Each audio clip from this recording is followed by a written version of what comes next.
Most magical time of the year, right? Footy season. This season you can get your footy live and ad-free on the ABC Listen app. Unbelievable. AFL, NRL, men's, women's. Whatever you fix, we've got you covered. Every goal, try, mark and tackle, called by ABC Sports expert commentary team. A wonderful goal! Game, set, bingo! 100% pure footy, live and ad-free on the ABC Listen app. This is ABC Sports coverage of the 2024 AFL Premiership season. AFL. On your radio. On digital. And take us with you on the ABC Listen app. Look for the AFL button. It's Fremantle and Gold Coast to wrap up round 15, and the prize on offer today, a spot in the 8 for the winner. The Dockers have dropped out of the 8 with other results going against them following their dismal effort last weekend, losing to the Western Bulldogs by 67 points. Their coach, Justin Longmuir, gave his side a rare public whack during the week. And like a famous federal election slogan from the 1970s for Freo, it's time. What can they show? The Suns arrive in the West without an away victory this season.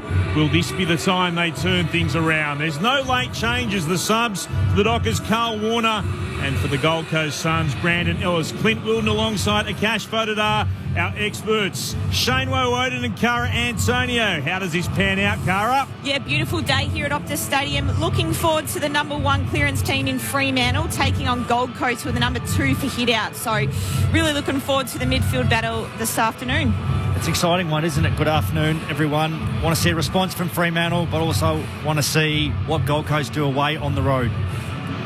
The Dockers and the Suns, it's a cool afternoon, about 16 degrees. Few clouds about, no chance of rain.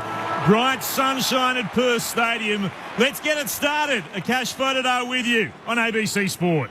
Witts and Darcy in the ruck as the umpire slams her into the turf. Darcy with the palm down to the feet of Fife. Players burrowing after it, and Rowell has earned himself a free kick. The Suns will take advantage through Anderson. Kicks up towards half forward. Ryan first to it. Can't get it clear. Rogers kicks inside 50 now. Lukosius charging out. Punched away by Davies, the first gamer. Davies goes in again after it. Falls in the back of his Suns opponent. And there's a big pack and a scrimmage around this ball in the right forward pocket for the Gold Coast Suns. Gold Coast heading to the city end of Perth Stadium. They won the toss as well. It's gone up into the air. The restart came down to Clark, was tackled straight away. Still a ball up. Thrown it off once again. Darcy got a fingertip to it. O'Meara tries to break the Lukosius tackle. This will be interesting. Taken to ground. Ball up, called again. Frenetic start. Darcy gets to it. Palms it down. Fife gathers. Clearing kick beyond defensive 50. Towards left half back. No one could gather. Spilled down to Collins. Kicks back inside forward 50. Again, a big pack up. Swallow got a hand pass away. It came to Witts. He was tackled off it by Pearce before he was able to get the kick away. The Dockers desperate to clear. Going towards it, Sturt. Coming the other way, Graham. Sturt's able to pick it up. Got a hand pass out to Switkowski. Moves it quickly to Tracy. They're beyond defensive 50, the Dockers. Brayshaw got slung in a tackle. Got a hand pass out. Tracy gathers. Got a handy Shepherd as well on the way through for the Dockers. Kicks towards left half forward. Jackson went to ground. The Suns can mop up calmly through Powell. He'll send it down the line to Collins. Collins on to Miller. Miller now sends the Suns inside 50. Lukosius in a 1-on-1 with Pearce. Davies comes over the back with a good spoil. Has it in the left back pocket, and he's tackled out of bounds by David Swallow. Good play by the debutant. Let's go downstairs. The other member of our team on the boundary, Alexia Pesce. Welcome. Hey guys, it's perfect conditions for footy down here. A little bit slippery maybe, but you know that's what Optus is like at the moment. Certainly the conditions a little bit less than you expect underfoot from a stadium of this standard. Witts won it down. Came to the Dockers, though, and a clearing kick towards left half back. Andrew happy to just gather it as it goes across the boundary line. Perfect kick for touch. It was. Great support by Davies on debut. Great to see him getting his first game there. Influenced the contest. A real competitor. Young, Banfield, Johnson and Aish on the bench for the Dockers. Ball back into play. Gathered by Fremantle. Tackled immediately. Switkowski was wrapped up by Graham. Have a ball up on the logo, just forward of it for the Gold Coast Suns. Both rucks have a tap. Comes down to Fife. Tackled by Graham. Jarred out to Rowell. Kicks the Suns inside forward 50. Spoilt the back from Chapman. Trying to duck his way out of trouble was Long. Got it towards Ainsworth, then to Lukosius. Kicks towards the top of goal. Worked away from Day. And Sharp's happy enough to see it over the boundary line for a throw in. The bench for the Suns: Humphrey, Berry, Sexton and Ballard. Throw in deep in the left forward pocket for the Gold Coast Suns. Still no score. 3 minutes played here. Sunday footy on ABC Sport. Ball tossed back in. Darcy and Witts wrestle. No clear tap. Rogers bursting through the stoppage for the Suns. Can't gather cleanly. He's picked up by Clark. Left foot snap. Clears his defensive lines out to the northern wing. The chase is on here. Jeffrey gets there first for the Suns. Handballs over his shoulder. Finds Flanders. Flanders has a bit of time. Goes back to Jeffrey. From just inside the boundary line. Kicks up towards right half forward. Chapman front position. Can't mark. Ball comes to Davies. Handballs off to Sharp, the former Sun. Goes across his defensive goal and finds Luke Ryan in the right back pocket. Head downstairs in just a moment for an update as Ryan goes beyond defensive 50 with a kick for the Dockers. Flying up Jackson. Andrew's got a touch. It's over the boundary line. And on the boundary line, Alexia Pesce. I don't know if you guys can see it from up there, but Josh Tracy's currently playing with only one shoe on. So in game 50, he's gone a bit different for today, I reckon. It's an interesting way to bring up your milestone. I think they've been able to sort that out now. One of the trainers has taken the boot towards him.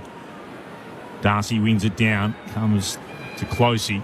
It's a kick inside forward 50 for the Suns. Wanted Long. Spell came from Ryan. Back there is Clark for the Dockers. Gave it to Chapman. Clearing kick. Long and high towards right half back. And waiting underneath it to take the mark is Brayshaw. No score. Opening 4.5 minutes at Perth Stadium. Brayshaw comes inboard to Fife. Fife handballs off to a running Wagner. Wagner sends the Dockers inside 50. And getting back, Sam Collins, the former Docker, with the intercept mark. Amos was coming hard, but Collins was calm under pressure. He kicks up to centre half back. And the ball is with Rowell for the Suns on the defensive edge of the centre square. Short kick, his teammate got in the way. Lukosius gathers on the bounce through the centre circles. Handballs off now to a running Powell. Powell drives it deep inside forward 50. Day leading back towards the goal square. And he takes the mark 10 metres out on a 45-degree angle. Sam Day, one of two inaugural Suns in this lineup. That's the kick from Powell. Beautiful, breaking through the middle of the ground. Didn't break stride, Day. Someone needed to come at Wagner. Yep. Initially on Fremantle's offence, but they were back pattern. Didn't eventuate. Off turnover. Sam Day for the first goal of the afternoon. Comes in the right forward pocket. And he makes no mistake. The Suns are on the board. They've got first blood on this sunny Sunday afternoon in Perth. Gold Coast, 1 straight 6. Fremantle yet to score. 5.5 minutes played here. Sunday footy on ABC Sport. Well, you called it, Wowie. Wagner probably could have taken a little bit more grass. He did have a couple of Gold Coast defenders on his tail, but nothing coming to his foot. And just a nice bit of ball movement. Powell started that, got the handball received back, and a beautiful, nice long kick. Well read by Day as well, and brilliant finish. All-Australian Cara Antonio, Brownlow medalist Shane Woden with you on Sunday footy on ABC Sport from Perth Stadium. Clint Wilden and Akash Fodder in commentary. Ball back in the middle. Suns with the first of the afternoon. Good bounce from the umpire too. Darcy though won it down. Miller went through, couldn't gather but tapped it in the direction of Rowell, who goes bursting away, runs towards centre half forward, sends it towards the teeth of goal. And a mark to Lukosius. They can go back and have a shot. Easy as you like for the Suns, straight out of the middle. And Lukosius knew what he was doing, did not even turn to have a look if anyone was around him, walked with his back to goal all the way to the top of where he'll set himself to have a shot.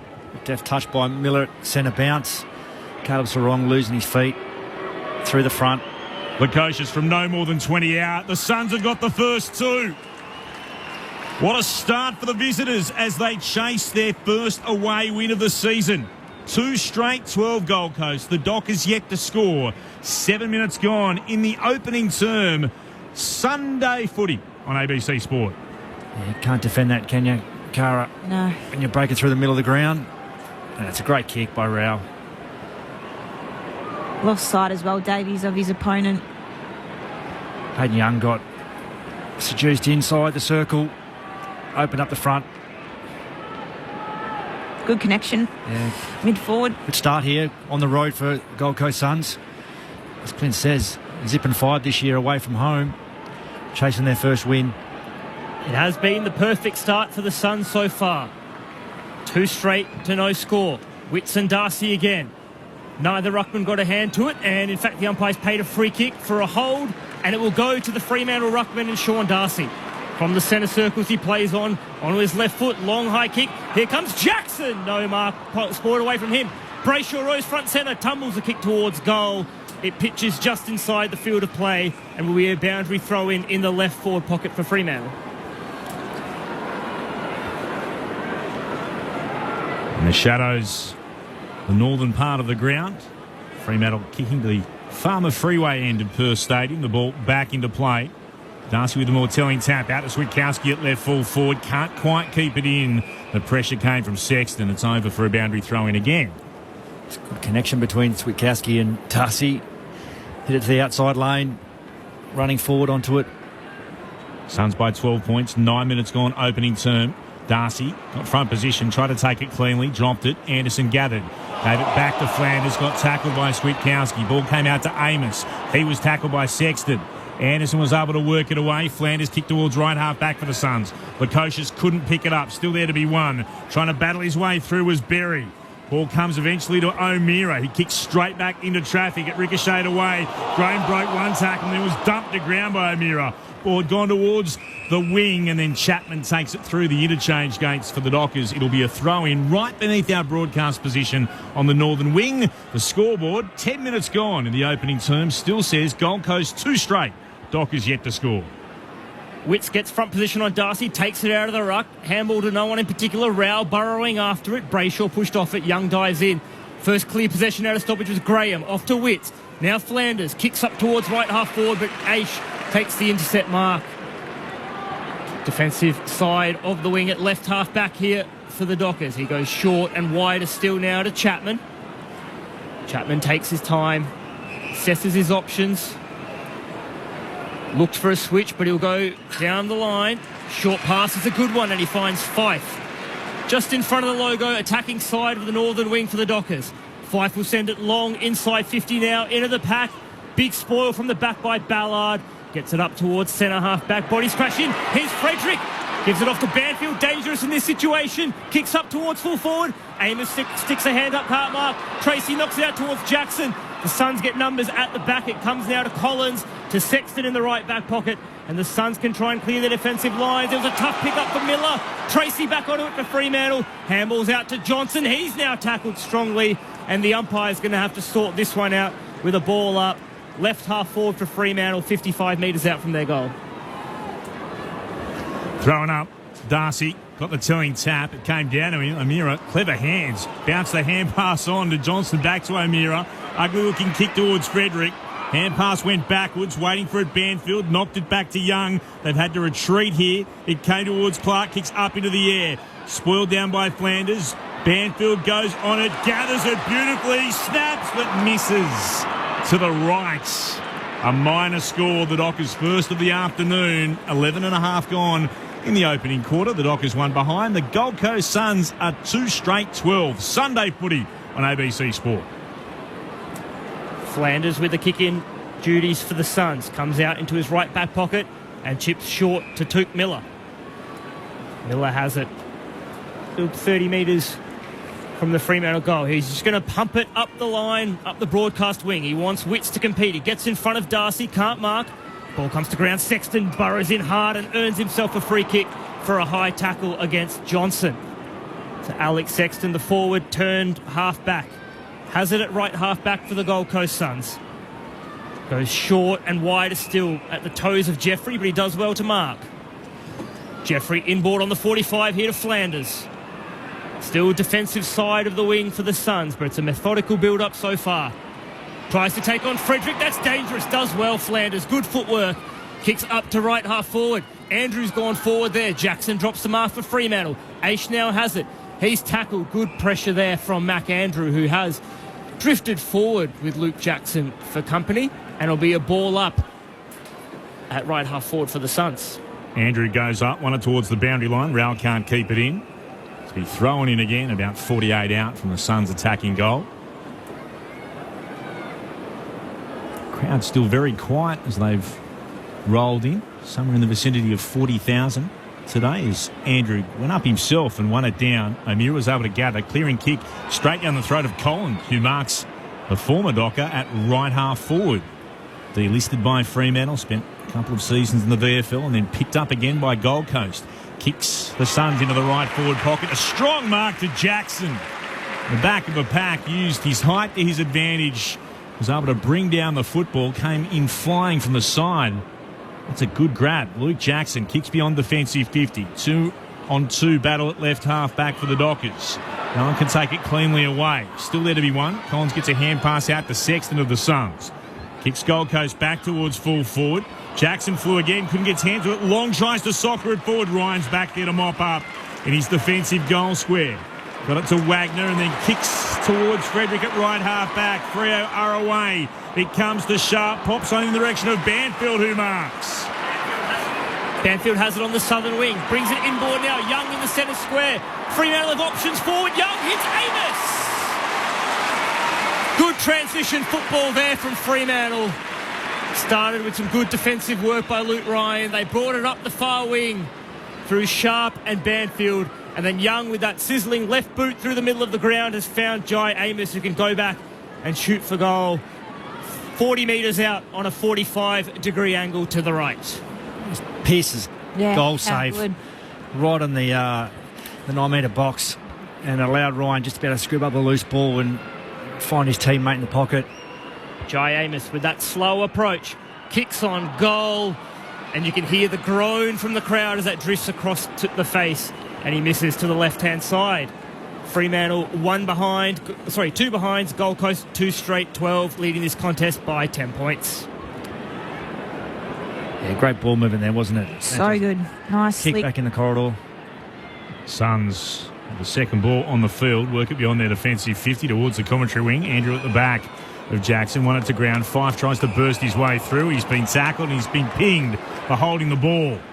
The take on too many, Nat Fife. Andrew goes back inside the centre square. Chance to set up again here. Sure where to go, and eventually Eulin finds Andrew again. Still on centre wing, a little bit forward of where he was a few moments ago. Standing in front of the Gold Coast Suns interchange. Gates takes on Fife. Thought about selling some candy. Decides then to just kick long inside defensive 50. Swallow up from the side. Couldn't mark for the Suns. Pearce looks to try to gather. He's on the deck. He picks it up and emerges with it and then taken to ground. And that, from what we've seen in the past, should be holding the ball. Hello to Elliot Yeo if you're listening in. Not to be on this occasion. It's going to be a ball up instead. Thrown up into the air. Jackson tapped it down to Brayshaw, to O'Meara. Worked it back again. Wagner with a long kick into the right back pocket.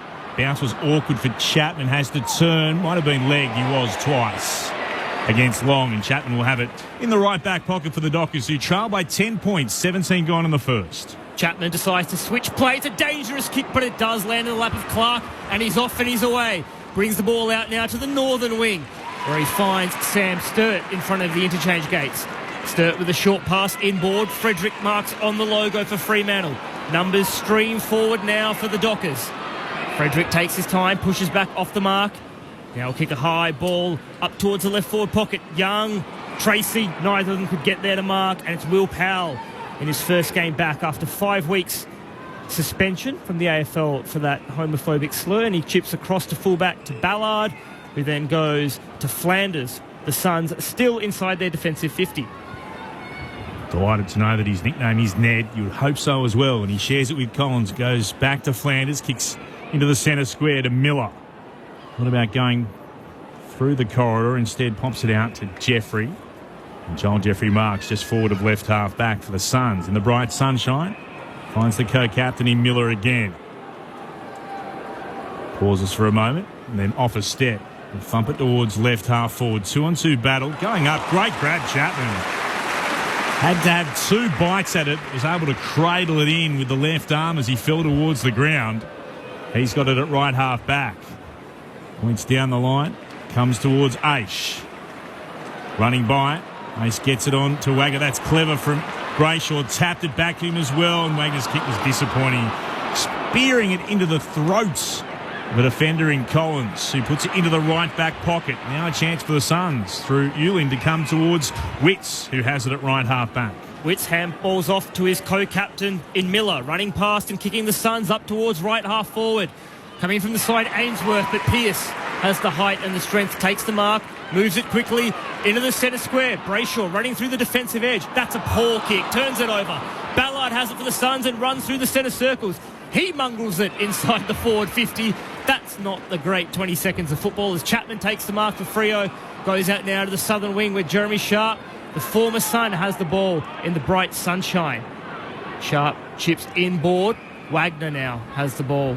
Still at right half back for the Dockers. They trail by 10 points. 2 behinds to the Gold Coast, 2 straight goals. Wagner now goes long up the wing, hoping for a contested grab, and he gets it from Amos, who's come up the field. Amos attacking side of the wing. Takes his time. Now plays onto that left boot. Drives it into the left forward pocket. Young from the back. Tracy flies from 3 deep. And the ball is spoiled out of bounds in the right forward pocket for Fremantle. Pushing back numbers well, Gold Coast. They are, aren't they? At the moment. Just can't quite connect Fremantle when they do go inside 50. Their offence is actually all right. But just that final kick going in. Suns by 10 points, 19 gone in the first. Ball put back into play. Darcy got it down. Fife couldn't quite gather. Looking to emerge with it. Humphrey. Was he taken high? He was. Umpires spot an advantage as Rao took it. And he moves it for the Suns through the middle of the ground. It comes to Berry. On in turn. This is Ewing. Kicks inside forward 50. Going to ground Ainsworth. Back there. Ryan. Wrapped up by Swallow. Ball jarred out the back. Dockers emerge with it through Chapman. They survived that foray forward from the Suns. Kick towards right half back wasn't great. One down by Anderson again. Comes back inside towards Berry. Handed off to Rao at centre half forward. Couldn't take it cleanly. Brayshaw applies some pressure. Chapman goes in. Gathers it strongly for the Dockers. Gave it to Aish, to Sarong, to Brayshaw. Hand past the right half back. Running onto it Sharp, the former Docker. It all opens up for him. He waits for players to come towards him, and he's run too far. Just was pausing for a moment. He needed Young to either go one way or the other. He didn't. And in the meantime, he's gone too far and he's pinged for it as well. 2 straight 12, the Suns. 2 behinds the Dockers. We're into time on in the first. Closey has the free kick for the Suns. Defensive side of the southern wing. Not a lot of movement up ahead of him. Kicks high up towards left half forward. Witts and Darcy. Ryan comes from the back and gets a spoil to it. Knocks it out of bounds for a boundary throw in. Gold Coast 2 straight 12. The Dockers 2 behinds. The 21st minute here. Sunday footy on ABC Sport. Darcy and Witts engage in a wrestle once more. No clear winner from the tap. Freo try and surge it forward through numbers. Picked up now by Sharp. He bursts out the front of the stoppage. Takes a couple of bounces running forward from the wing. Young's in good position up forward. Cartmark good spoil there from Powell. Bit of help from Newland. Gathered on ground level by Amos. He set the tackle. Young comes out with it. Young snaps for goal. And Young kicks it for the Dockers first. Well done, Hayden Young. Stayed in the contest, picked it up, and from 30 metres out, snaps through the Dockers' first goal of the afternoon. They're 1-2-8. The Gold Coast Suns, 2 straight 12.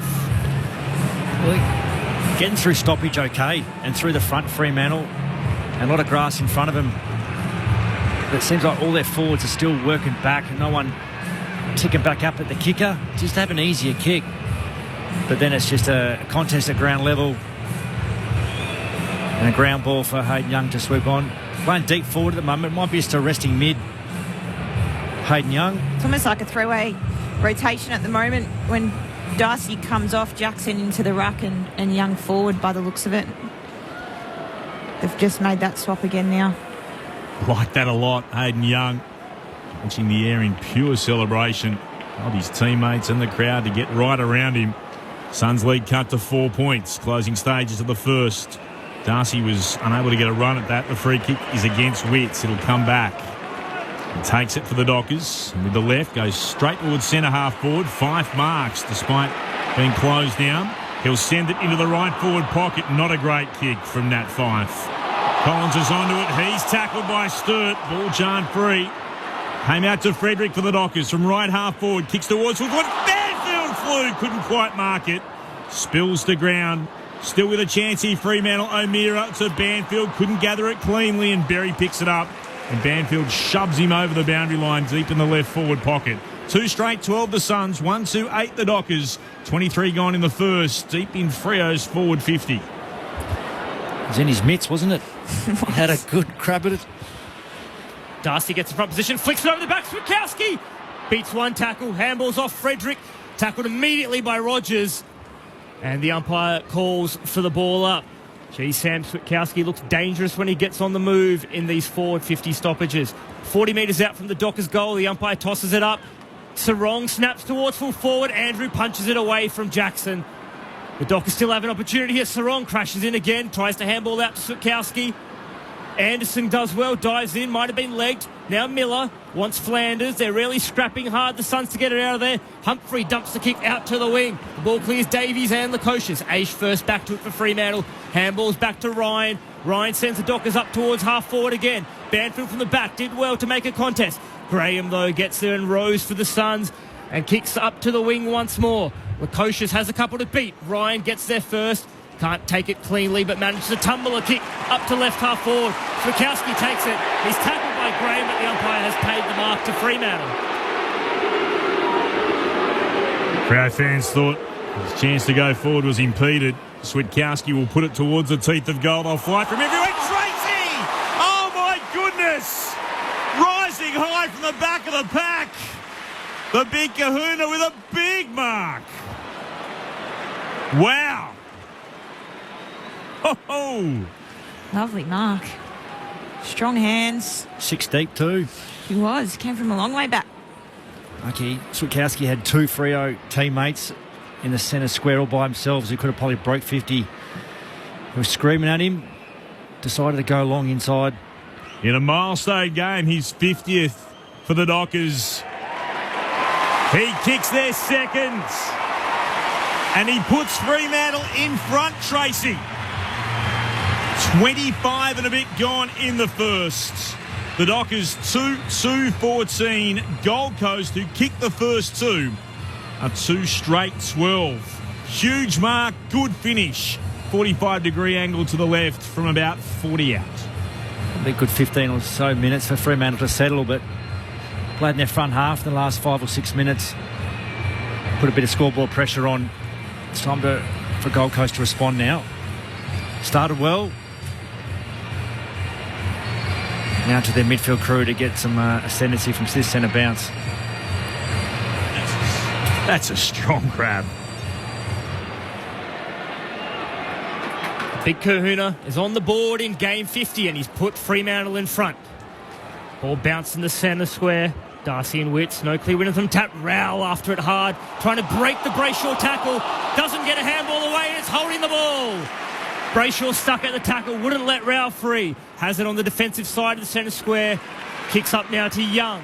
Still inside the centre square. Wheels onto that left boot. Pumps Fremantle inside 50. Tracy nudged out of it. Jackson from the back. Can't mark. Tracy goes in at ground level. Flanders steals it for the Suns. They'll try and clear defence. 50. Sexton run down. The umpire says play on. Comes back to Young. Handballs to Brayshaw. Running towards goal. Off the outside of the boot. And the ball just doesn't bend back enough and he misses to the left-hand side. Fremantle extend their lead to 3 points. 2-3-15 to the Suns. 2 straight 12. 27 minutes gone here at Perth Stadium. Sunday footy on ABC Sport. Great run down chase by Jackson. Thought that would have been holding the ball. Good from the big man. Flanders into the left back pocket. And they move it, the Suns. Coming towards the wing, and that's a good grab to Darcy. Darcy looks to play on quickly, put it back into the forward 50. Banfield flew front position, though. Great mark in the end. That's a terrific grab. They'll be able to set up again here, the Suns. Deep in the right back pocket. They'll kick the on-defensive 50. Comes towards Davies, punched away by Humphrey, and out the side. Aish got it for the Dockers, then to Young. Hands it off to Sarong. Sarong to Wagner to Sarong once more. Wobbles a kick inside forward 50. Suns allowed to bounce. Fife tried to get there as Flanders gathered. And that's the end of the quarter. A term in which Gold Coast kicked the opening 2 and Fremantle responded with the next 2. And 3 behinds alongside those in the purple see them in front by 3. 15 to 3, 15 to 2 straight 12. The result in the other game earlier today, Essendon won that by 30 points, 19-8, 122 to West Coast, 13-14, 92. Stringer with 5 goals. Durham and Merritt had 29 disposals apiece. Worth mentioning that the top 11 disposal winners all belonged to the Bombers, while Waterman kicked 3 for the West Coast Eagles. Quarter time at Perth Stadium. The Dockers by 3 points over Gold Coast. Wherever you're listening on ABC Radio, News Radio, Sport Digital, and streaming on the ABC Listen app, look for the AFL button. This is Sunday Footy on ABC Sport. Time to steady and pull the trigger. Have you heard the latest AFL podcast from the ABC? Join myself, Catherine Murphy, and AFL legend Paul Roos as we discuss all the big storylines. Feed your footy obsession or just learn more about the game as we bring you all the latest news and analysis. Find the ABC AFL Daily Podcast on the ABC Listen app. This is ABC Sports coverage of the 2024 AFL season. Every match on the ABC Listen app. Look for the AFL button. Pocius gathers on the bounce through the centre circles. Handballs off now to a running Powell. Powell drives it deep inside forward 50. Day leading back towards the goal square, and he takes the mark 10 metres out on a 45-degree angle. Sanday for the first goal of the afternoon comes in the right forward pocket, and he makes no mistake. The Suns are on the board. They've got first blood on this sunny Sunday afternoon in Perth. Darcy, they won it down. Miller went through, couldn't gather, but tapped it in the direction of Rao, who goes bursting away, runs towards centre half forward, sends it towards the teeth of goal. And a mark to Lukosius. They can go back and have a shot. Easy as you like for the Suns, straight out of the middle. Lukosius from no more than 20 out. The Suns have got the first 2. What a start for the visitors as they chase their first away win of the season. Young's in good position up forward. Cartmar could sprawl there from Powell. Bit of help from Newland. Gathered on ground level by Amos. He set the tackle. Young comes out with it. Young snaps for goal. And Young picks it. Well done, Hayden Young. Stayed in the contest, picked it up, and from 30 metres out, snaps through the Dockers' first goal of the afternoon. Switkowski will put it towards the teeth of goal. They'll fly from everywhere. Tracy! Oh my goodness! Rising high from the back of the pack. The big kahuna with a big mark. In a milestone game, his 50th for the Dockers. He kicks their second, and he puts Fremantle in front, Tracy. The 2024 AFL Premiership season. On your radio. ABC Sport Digital. And on the ABC Listen app. Some important news if you're listening to us throughout South Australia. Marion Shopping Centre has been evacuated with reports of an armed person in the centre. Repeating that if you're listening in SA, Marion Shopping Centre has been evacuated with reports of an armed person in the centre. SA Police are on the scene. Now, David Bevan will report in from the scene during the halftime break for our listeners throughout South Australia. So stay tuned right here, and we will bring you all the information that you need on ABC Radio, wherever you happen to be. So, fingers crossed for everyone in the area. Just repeating, Marion Shopping Centre evacuated with reports of an armed person in the centre. Back to the football. Fremantle's goal kickers Young and Tracy for Gold Coast, Day and Lukosius. It's the Dockers by 3 points. Give us your thoughts. Brownlow medalist Shane Woden, All-Australian Cara Antonio. Bit of an arm wrestle off that quarter too. Probably got out of the gates really well, Gold Coast, from stoppage. But I thought the Fremantle midfield started to wrestle it back a little bit, particularly from clearance. And Darcy started to get his hands on it and work their mids around. And then it started to play a bit more in the front half of Fremantle. I've loved what Fremantle are trying to do from their back half. They are trying to get it back through the corridor, and that's when they look their most dangerous. It's just that connection piece going inside 50 where I think they've lacked a forward coming at the kicker on a couple of occasions where their entries are more deep and over the back. and probably not hitting the connection at the moment. But they do look dangerous when they do go forward. Yeah, it wasn't a pretty first half of that first quarter. It wasn't very scrappy, poor decisions, poor skill execution. But you're right. I think that lack of connection from Freo, they got it right in the last kind of 6 to 7 minutes, were able to hit the scoreboard. They're up in clearance +4, up in hit-outs +3, and contested possessions +10. So that's, at the moment, as you mentioned, while we were there on top. Bit of ground ball game too, so Fremantle +4 in that area, which is important. And this is the stuff where they were probably getting belted up last week, so it's really important for them to bounce back this week in that part of the game and get it going, play in their front half. Some of the major ball winners so far for Fremantle. Andrew Brayshaw has 9 disposals. Heath Chapman, Corey Wagner and Caleb Serong all at 7. While for the Gold Coast Suns, Sam Flanders is the leading disposal winner on the ground with 11. Sam Collins has 8, and Touk Miller and Noah Anderson through the midfield have 6 apiece. Earlier today, Vic Metro played WA here at Perth Stadium, the under-18s. Good win for Vic Metro too by 33 points, 15-16, 106 to WA's 10-13, 73. Cloud has started to come in. There was some bright sunshine in the first term. It's now completely overcast. Grey old afternoon ahead of us. 3 points the Dockers lead. Second term underway, and it's Fremantle who'll get the clearance. Young got it away to Brayshaw, and now to Darcy. Kicks Fremantle inside forward. 50, Frederick takes the mark right in front of goal. And he gathered it in about 40 metres out. Wasn't a great kick, was it? Flower bag. Witt's got caught ball watching. Allowed Darcy out the back of him. And great handball by Brayshaw over the top. Yeah, it was a mung punt, wasn't it? Just floated in. Take him any way you have it. Exactly. So here is Frederick from 45 out. He liked it the moment it left the boot. Now it sails over the top of the goal umpire for a major. He punched the air before it had gone a third of the way towards goal. He knew where it was heading. And Fremantle have kicked 3 unanswered goals. They lead 3-3-21. Gold Coast 2 straight 12 in the opening 60 seconds of the second term. Good goal from centre clearance as well. Ballard it was, the defender. Just tried to read it off the foot, but in the right place at the right time, Frederick landed in his lap. Great hands by Young. Good connection with Darcy there, Young. First possession. Then for Brayshaw to get over the top.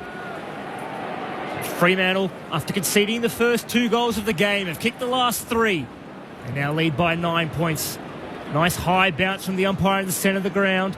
Anderson first to it for the Suns, but worried out of it by Serong. His handball intercepted by Miller and knocked down once more. Players dive in after it. Serong first to it. 2 Suns tackle him. And he's earned himself a free kick, Caleb Serong. Just forward of the centre circles. Goes short to Brayshaw. Brayshaw chips over the top to Switkowski. He takes the mark just inside forward 50. Ainsworth cleared the area, didn't want to man the mark, and Sam Switkowski will go back now and have a shot for goal. We'll probably have to kick from just outside 50 metres on a slight angle to the right. Take advantage of the stand rule. Break 50. Here goes Switkowski. Decides not to shoot for goal. Chips up into the right forward pocket. Jackson leading out. Bounces off his chest. Amos Rose breaks one tackle. Jai Amos from the pocket. Hits the post. Good strength through the hips from Amos to break the tackle. Steadied himself, but just couldn't finish. So it's a behind for the Dockers there. 3-4-22. The Gold Coast Suns. 2 straight 12. 3 minutes played in the second quarter. Getting closer. A behind. Then a poster. Long kick for the Suns towards left half back. Nicely worked to Andrew. Originally from Flanders.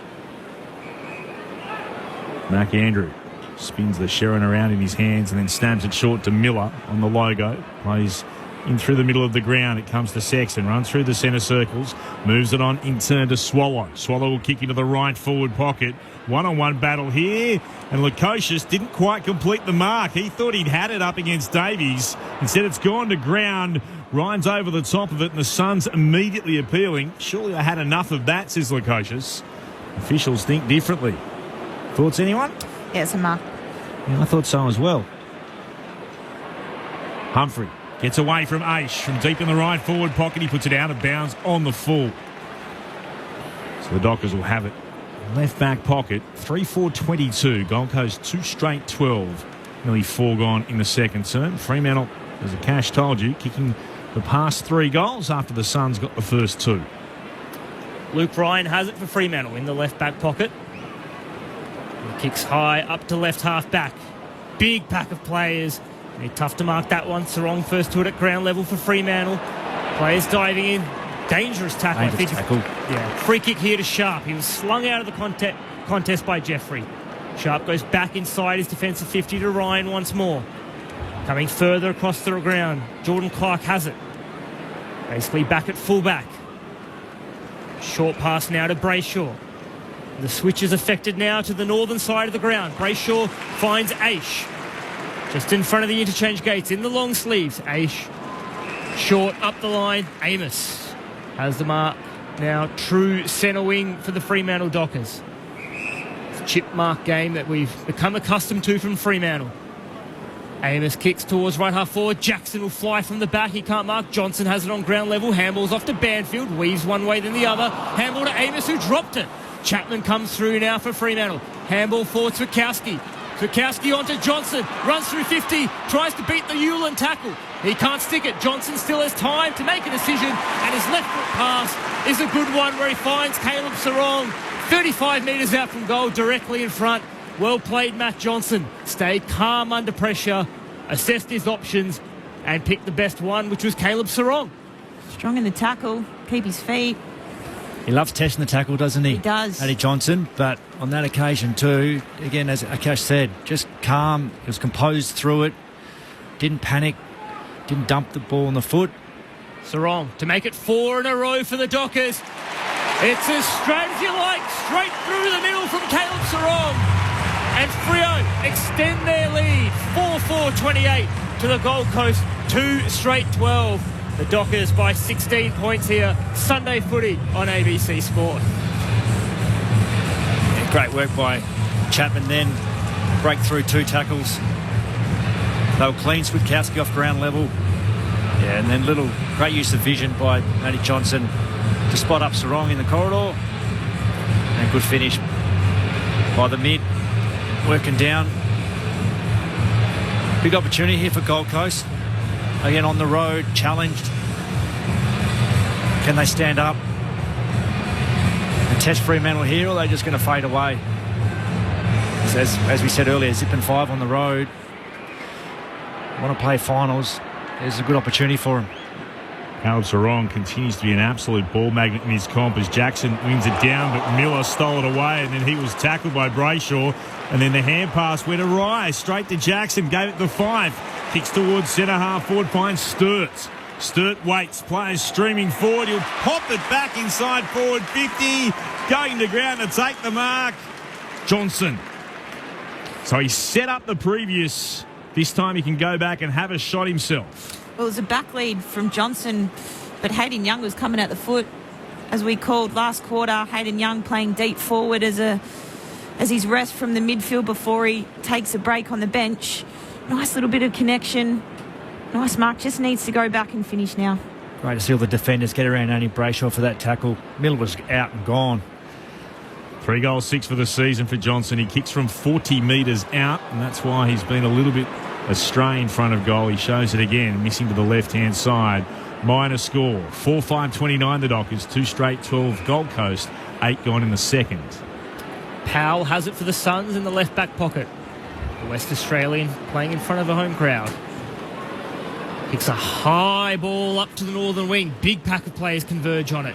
Andrew and Jackson after it on ground level, but Miller gets there first on hands and knees. Dishes it up to Rowell.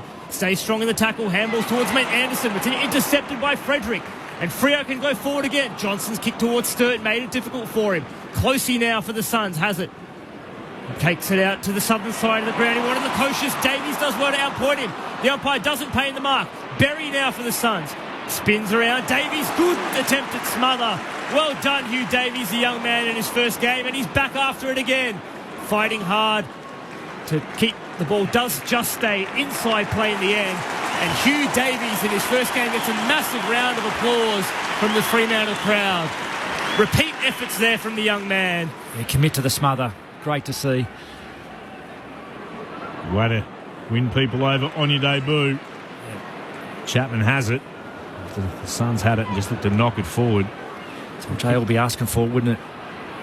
After his little spray during the week, absolutely. Wasn't concerned about stat padding. Show those sorts of efforts. That'll be showed at review, no doubt. Kick towards the outer side of the ground. It's off hands and over for a boundary throw-in. That Fife directing traffic around where the stoppage will be. It's Jackson against Witts. They lock arms. Jackson had a probably more telling tap. Came down to Brayshaw. Kicked straight into traffic. Flanders is there. Jackson tackles him on the logo on the southern wing. Clouds continue to roll in. Cool has become cold here at Perth Stadium. The restart, got a telling clearance. Eventually Johnson's hand pass was, well, poor to be fair. Flanders dives on it. He's surrounded by Dockers. Umpire circles here. He was thinking about paying the ball, holding the ball for a moment. Looked like Flanders might have dragged that in. He thought better of it. Witts palms this down. Came to Sharp. Tackled by Miller. Took him to ground. Ball jarred out. Picked up by Closey. Moves it by foot and he's able to find a teammate. Lukosius, he'll kick into the right forward pocket. He wants Day, went over his head, spilled to ground.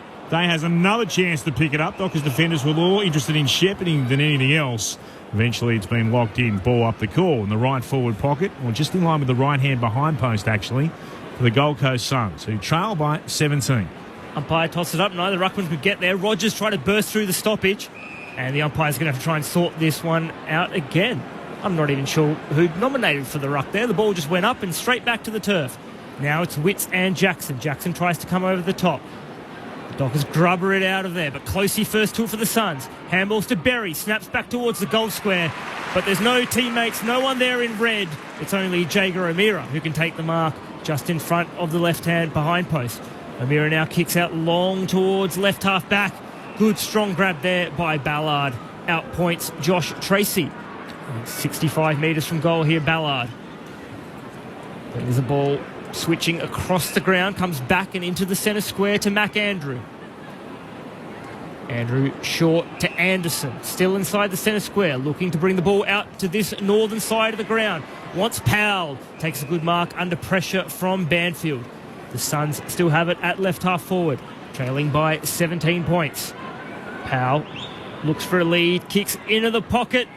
Lukosius out to meet it, and the umpire's going to pay a mark or a chopping of the arm free kick. Doesn't really matter which one. It's going to be Jack Lukosius' ball. Regardless, man on the mark, Alex Pearce, 45 metres out from goal, and it's a pretty tight angle here for Lukosius, 5 metres in from the boundary line. It's a great kick by Powell. Just put it right in the spot. I thought they defended it okay, and then Fremantle, they covered every hole, but Lukosius was able to pop up. He's got one so far today, Jack Lukosius. He's a beautiful field kick, but he has had his issues in front of goal. From the paint of 50, it's narrow, and Lukosius has missed. First blemish on the scoreboard for the Suns this afternoon. 2-1-13, trailing Fremantle 4-5-29, 12 minutes played here at what is now a cloudy Perth Stadium. Sunday footy here on ABC Sport. And a cold one too. It's Ryan. Goes on a bit of a run and then thumps the ball towards the commentary wing. Witt's got a touch on it up against Jackson. Ball spills into the centre square. Flanders on his knees. Gathered. Got a hand pass away to Miller. Hand pass into traffic. It spills to Frederick. Dockers have it now. Frederick spots a teammate. Oh, waiting underneath it was Clark. Got punched away from him. Spills to 5. Big don't argue into the face of Berry, and he's been taken high. Fife can't protest about that. Neither should the fans. It was a fend-off that straight into Berry's face. We'll kick across the centre circles to Lukosius for the Suns. They trail by 16 points. 13 gone in the second. Kicks into the right forward pocket. Day can't quite mark. Davies has done well, the opposite 12, and he's on debut as well. It came out the side, and then wrapped up was Rogers, and he's pinged for holding the ball. Good play from Fremantle. They'll get the ball in the left back pocket through the hands of Clark. 4-5-29 Fremantle, 2-1-13 the Suns, 13 gone in the second. Clark in the left back pocket. Kicks out towards half back. Sturt got caught behind Jeffrey. Jeffrey goes in again after it. Now the Suns come out through the back of the stoppage. Anderson looping handball. Sets Miller a task. He's tackled by 2 Dockers. Ball knocked clear. Brayshaw does well to break the tackle. Off to Fife. Aish handballs back inside 50. Defensive 50, that is. Clark. That's a good handball. Sets Sturt out into space. He now kicks to Switkowski. It's an half forward. And he's got Banfield all alone in the pocket. And Bailey Banfield takes the mark in the left forward pocket. That was set up by a brilliant handball from Jordan Clark coming off halfback. Found Sturt in space on the wing. And Switkowski found Banfield, who had that forward 50 all to himself. Well, Banfield was able to lengthen and test Ballard. I think the defender had to make a choice. Ballard decided to go to the kicker and then last minute opted to go back to his man. And nice mark, nice weighted kick. Needs to hit the scoreboard. 17 goals so far this season. Bailey Banfield from the left forward pocket, and he hits the post. Wow. Should have kicked that one, Banfield. It was only a 45-degree angle and 25 metres out. That's another behind to the Dockers. They're 4-6-30. The Suns 2-1-13. And Gold Coast have the ball at right half-back. Jeffrey's got it for them. Hard up against the boundary. Takes a couple of steps and then tries to take on Banfield and runs straight into him and lost possession of the football. Banfield wants holding the ball. Tackle him. Just corralled him. Spilled over the boundary line for a throw-in. Well, he's put his arm over his, sort of around his shoulder, and then Jeffrey's just dropped it almost cold. Not sure you can even argue that's a genuine attempt to get rid of it. From the throw-in, it comes to Darcy, picks it up, got it back in the direction of Fife, who tries to trap it. Andrew picks it up. Fife tackles him. Ball's on the deck. So two of those two players. Umpire says, I'll throw this aloft. The lights on the roof, the upper ring here at Perth Stadium, are alight. Grey afternoons. The Dockers try to take it forward from the clearance. Sarong looking to race away. Hand pass was meant for Fife. Couldn't gather. It's over the boundary line again. About 40, let's say 47 out from Fremantle's attacking goal. They're heading to the city end. He missed the second turn. Ball put back into play. Andrews does the ruck work, and Andrew had the more telling tap against Darcy. Hits the deck in front of the pair of them. Johnson gathers, runs straight into traffic. Miller tackles him. Will ball it up again. Here's a Cash photograph. See if you can make something of it. A Cash? All happening within a little box. Darcy decides to take it out of the ruck. Handballs off to Fife. He kicks central. Banfield gets there first in front of Hewland, who falls into his back. The umpire says play on. Hewland got it off to Ainsworth, and now Miller dashes out of defence for the Suns, but his kick is a turnover, and Chapman takes the mark on the northern wing, right on the logos. Wants to bring the ball back into the corridor where he finds Johnson, just the attacking side of the centre circles.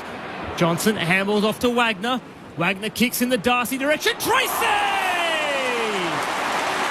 Josh Tracy in game 50 came from 3 deep. While Darcy engaged in the wrestle, Tracy got separation on Collins and led out and took the ball out in front. Great grab, Josh Tracy, and he can go back now for his second goal in game 50, kicking from 35 metres out on a 45-degree angle to the left. It's a great kick by Wagner. Didn't just bomb it in. He put a little 7-iron up there for his teammates to go and launch at it. Tracy puts boot to ball. It looks on target, and it is. He's got two, the big kahuna. And he gets a big roar from this Fremantle crowd. He's a bit of a cult hero. He's a fan favourite. And it's pretty easy to see why from Josh Tracy. Runs off now to the bench.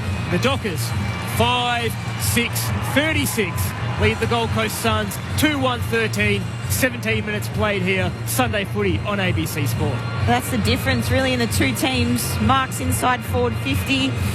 Gives you way more opportunity to hit the scoreboard. 8 for the Dockers and just the 3 for the Suns thus far. All it be that Dockers have probably left a few out there as well, missing a couple this quarter, but another really nice grab. 2 marks inside 50 to Tracy and 2 goals. Excellent on his 50th game. Had a great season. Certainly has. Already ticked off that box that kicked a goal in every game. That's continued. He's now got 2 today. Andrew won it down for the Suns. Humphrey couldn't gather. Brayshaw got a hand pass in the direction of Young. To tap it to O'Meara, who picks it up. Hand passed over his shoulder to Sarong.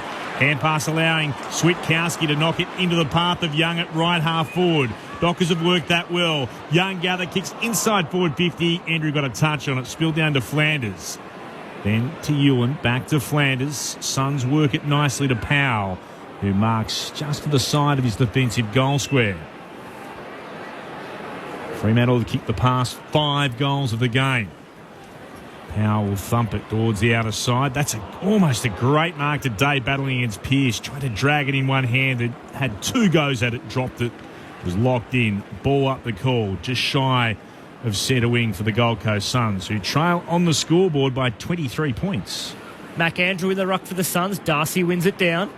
Brayshaw tries to slip under the Andrew tackle. Andrew picked his pocket. And in the end, the ball... High tackle. Free kick to Andy Brayshaw. Bit unlucky there, Andrew, as Brayshaw was slipping over as he went into the tackle, but the Dockers midfielder has it on the southern wing. Plays on, sends Fremantle inside 50 once more, but Collins in position A takes the intercept mark and moves the ball quickly to Hewland now at fullback for the Suns. It's his 6th mark, Collins. It's got to come to ground. Does. Hewland goes short to Swallow. And Swallow goes wider still to Flanders. Still inside defensive 50. Hewland runs past, receives the handball. Handball's further now to Powell. Powell at left half back. Another handball. Swallow continued to run. Kick partially smothered there by Sarong. Well done. Powell back onto it. Now Sexton. He'll send the Suns inside 50. Day in a wrestle against Pearce. Gets in a front position. Ball knocked away from him. Chapman gathers for the Dockers. Handball to Aish. He's tackled by Rao. Ball jars free. Berry collects for the Suns, and he's tackled by Brayshaw and Pearce. The umpire will ball it up at centre half forward for Gold Coast. Berry got buried by Pearce and Brayshaw. Throwing aloft. Darcy palmed it down. Sarong. Hand pass away to him. And now to Young. Needs to get rid of it. Was almost run down. Just got the kick away inside forward 50. Amos monstered there by Hewland. Hewland was able to get it away. Amos thought he should have been given a free kick. Officials thought differently. Ball spilled to Sturt, who was wrapped up across the attacking edge of the centre square for Fremantle. Ball up the call. Darcy decides to take just the footy on his own. There was no one who went up with him for Gold Coast. Gave it back to Clark. Back to the logo on the southern wing to Young. Now it's with Chapman. Hand pass to Young again. Got away from Rao. Kicks towards left half forward. Sarong marks. Plays on with a hand pass over the top. Sharp, he's about 51 out from goal. Sends it towards full forward. Jackson at the back flew off hands. It's clattered into the right hand behind post for another minor score for Freo. 5-7-37 the Dockers. The Suns are 2-1-13. 21 gone in the second term. Gold Coast haven't kicked a goal since the 8-minute mark of the opening term. The Suns now break through halfback. Anderson kicks into the middle of the ground, finds Rowell, plays on quickly by hand to Rogers. Rogers stabs the pass inside forward 54. He finds Sam Day, who has it at centre half forward. Man on the mark just inside 50. That's the kick, isn't it? When they connect just around 50. Does make it a tougher shot on goal, obviously kicking out there, but great connection going inside. It's a quick transition from the Suns from the kick out. Day will put boot to ball from just outside 50, but more or less directly in front. And he's got it. That's a much-needed goal for the Gold Coast Suns. Day's second of the afternoon, and they break the run of 5 straight from Fremantle. Gold Coast 3-1-19 trail the Dockers 5-7-37. 22 and a half minutes gone here at Perth Stadium. Sunday footy on ABC Sport. Straight to the corridor as well. Couple of forwards leading away. Pearce playing back shoulder and Day straight up, lead at the foot. Kicked up very easily, didn't he? From outside 50. Flushed it. As easy as you like. Much needed goal from the Suns. Didn't even look like he was trying to kick it too hard. Been around a long time, Day, hasn't he? 31 years of age. 153 games today. It's mentioned by Akash, one of the inaugural Suns. Yeah. Gold Coast win the clearance again to start. Swallow tried to get it from Anderson. Miller goes in to dive on top of it. It's been locked into him by Young. Ball up the call. Forward of the centre circles. It's put aloft. Witts with the fingertip touch. Swallow crashed into his own player in Flanders. Allowed Sarong to get in there. Worked it out to Brayshaw. Socketed it towards the southern wing. Andrew battles with Jackson. Jackson gathers. Tried to get away from Graham. Hand pass was a bit behind Brayshaw. Had time to go back and pick it up. Then his hand pass was at the bootstraps of Andrew. Quite what he was hoping for. Ainsworth with it now. Use of the blue boots to spin away from Brayshaw. Cleverly done. And then his kick finds Witts, who marks. Still in the centre square to Flanders. Hands it off to Powell. Suns through Berry. Hand pass releases Ulind. He'll kick into the left forward pocket. Chapman spoils. Came down there to Closey. Closey with the centering kick. He's got options. Trying to drag it in. Well done, Ainsworth. The mark's been paid. He would have heard the footsteps too of Sharp coming in from behind him. But he's able to drag in the mark and stay cool despite what was approaching. He'll have a shot at goal. Starting in line with the right hand behind post. He'll kick from about 35 out. Yeah, great centering kick. I reckon Sharp was in two minds then when he was coming into that contest. He was. Wasn't he? Yeah. For what's happened before us right now. Absolutely. He was thinking, if I'm a bit late, I'm going to crunch him. And so decided not to. Coming in to have a shot at goal. Ainsworth has missed to the right. That's a bad miss. 45-degree angle. Probably even better than that to the right-hand side. Needed to convert. He's turned and braced, but he hasn't gone with real aggression. But hasn't tried to spoil either. I'm not too sure. Yeah. Could have been caught in the stand. Betwixt and between. Jordan Clark with the kick out for Fremantle. It was a bit of a mongrel punt, and the Suns have an opportunity. They've won it back here at left half forward.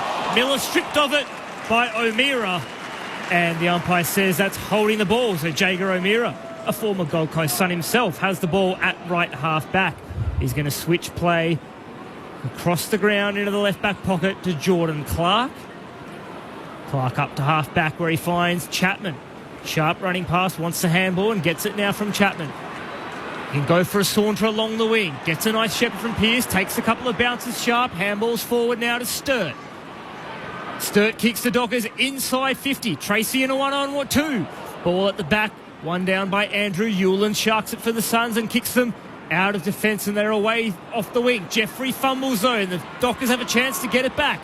Going hard at it. Graham Pearce came strongly the other way. He's absolutely crunched Will Graham.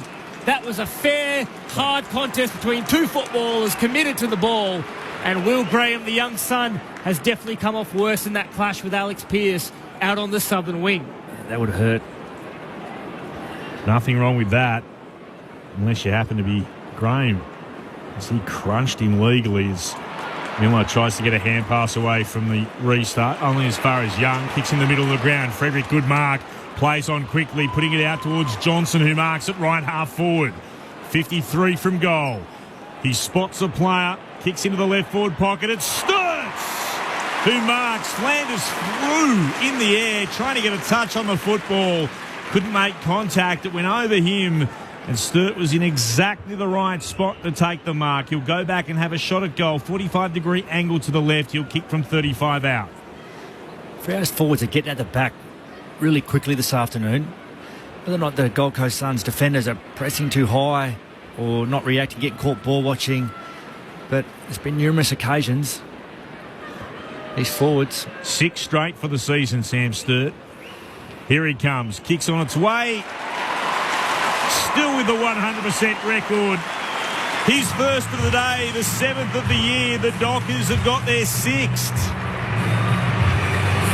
6-7-43. Gold Coast 3-2-20. The Dockers with the very quick reply as we close in on half-time. 28 minutes gone in the second.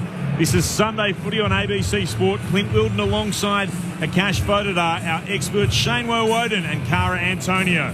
It was good work, though, by Tracy, I think it was, playing the deep forward. Could have probably come at the foot, but lengthened, created that pocket of space for Sturt to run into. But you're right, there has been a number of occasions where the Dockers have got out the back, so something to address for Dimmer and his coaching staff at half-time. Because he was on the skinny side where the ball was initially at that stoppage. And he's just drifted forward, unopposed. And we're sitting inside 50 by himself for an eternity. Fremantle by 23 points. Witts takes it out of the ruck opposed to Jackson. Kicks towards half forward. Rogers zigging and zagging. Breaks one tackle. Tries to break a second. Handballed around. Miller run down by Jackson. Fife now gathers. Knocked off it by Rowell. And Witts kicks the ball high up in the air. The siren sounds for half-time. And after a run of 5 straight goals from Fremantle, the Suns answered back, but the Dockers got a late one off the boot of Sam Sturt. 6-7-43. They lead the Gold Coast 3-2-20 at half-time. For Fremantle, Josh Tracy's got 2 goals, 1 each to Frederick, Young, Sarong and Sturt. And for the Suns, 2 goals to Sam Day and 1 to Jack Lukosius. Earlier today, Essendon by 30 points over the West Coast Eagles, 19-8-122 to the Eagles 13-14-92, where Fremantle and Gold Coast both know whoever wins this game will go into the 8. The Dockers started the week in there. They dropped out the way other results have gone. Gold Coast hoping to win their first game either outside of Queensland or the Northern Territory. Haven't been able to do so far this season. It is Fremantle looking to respond from last week's poor effort against the Bulldogs when they lost by 67 points. They lead 6-7-43 to 3-2-20. At half-time, let's get the thoughts of our experts, All-Australian Cara Antonio and Brownlow medalist Shane Woewode. Oh, great quarter by Fremantle. Starting to get on top. I reckon their mids have got their hunt back today. Brayshaw in particular looks fresher than what he has probably in the previous weeks, and he looks like on top of the ground, and his ability to get after the footy and get after the opponent, and all their midfield brigade, and their ability to use their hands to get the ball from inside to out, particularly around stoppage, has been pretty impressive, and more effective when they do go inside at the moment, with what they've been able to do there. So I think it's 2 goals 3 or 3 goals from stoppage at the moment, but Darcy's having a say on it, and Brayshaw and Sarong around the contest is having a say too, and their ability to get in and get out has been really impressive, and they're just more effective when they go. Inside 50s are pretty similar, but when they do go forward, they're a lot more effective. Yeah, you're right. Well, I've noticed as well, especially in that second quarter, the likes of your Sarong, your Brayshaws, being their ability to get it from inside to outside. Hayden Young's provided some really good balance and shape around contest and able to break away, and you want the ball in his hands. He's a lovely ball user, and again, marks inside 50 have been the difference for the Fremantle Dockers. Just missed a few missed opportunities though. They'll be kicking themselves in there at half time and really wanting to put the foot on the throat of this Gold Coast Suns side. Stoppage, 4 goals 3 for the game, 2 goals 3 from that quarter, and 1 goal 2 from centre bounce. Could have been really ugly from centre bounce from the Suns, but 3 goals 3 from turnover as well, so pressure's lifted. Their ability to turn the ball over and hit the scoreboard. Contested possessions, as you mentioned, they're plus 16 and plus 11 in clearance. Darcy getting his hands on the ball, plus 6 in hit outs, so that's at the moment where it's been won from the middle. Yep, certainly is. Midfield's on top at the moment, and getting field position from that, and that was a big quarter. And Darcy's putting Witts to the sword at the moment, I believe anyway. He's having a real say on it inside the contest. So, and as we said earlier, the forwards are getting out and getting into space really quickly and sort of making the and swiveling the heads of the defenders of Gold Coast, and they're getting caught all at sea right now. So they've just been able to find uncontested marks inside 50 and have set shots on goal. So really good, and that might be a work rate too from the Fremantle forwards to be able to get up and get out as well too. But I like their use of their hands this afternoon again. Probably been missing the last couple of weeks, but the ability to use the ball, be quick, be clean. I think they would have been training a fair bit of it, and it just seems to be coming back today a little bit, which is great to see. Gold Coast look damaging when they've come, I suppose they've rebounded it off half back. The likes of Collins, Flanders, Ballard's been good back there. Ability to come through the centre of the ground and get Freo on the counter-attack, which has been good. It just hasn't happened enough for them to hit the scoreboard. I think we mentioned throughout that quarter, Sam Collins, six marks, probably 4 or 5 of those intercepts as well, unopposed.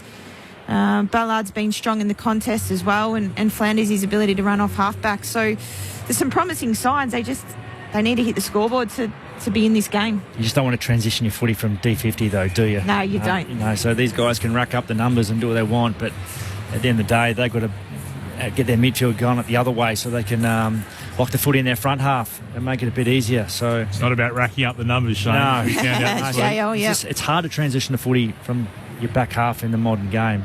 Defences are pretty good, and if they're up and about in your face, it's pretty hard to transition the footy. You can get through, and obviously, but I think it's been a great start by Fremantle. Left a bit out there, obviously, with 6-7, but they'll be pretty pleased with their first half.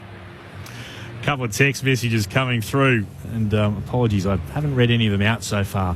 0437 774 774.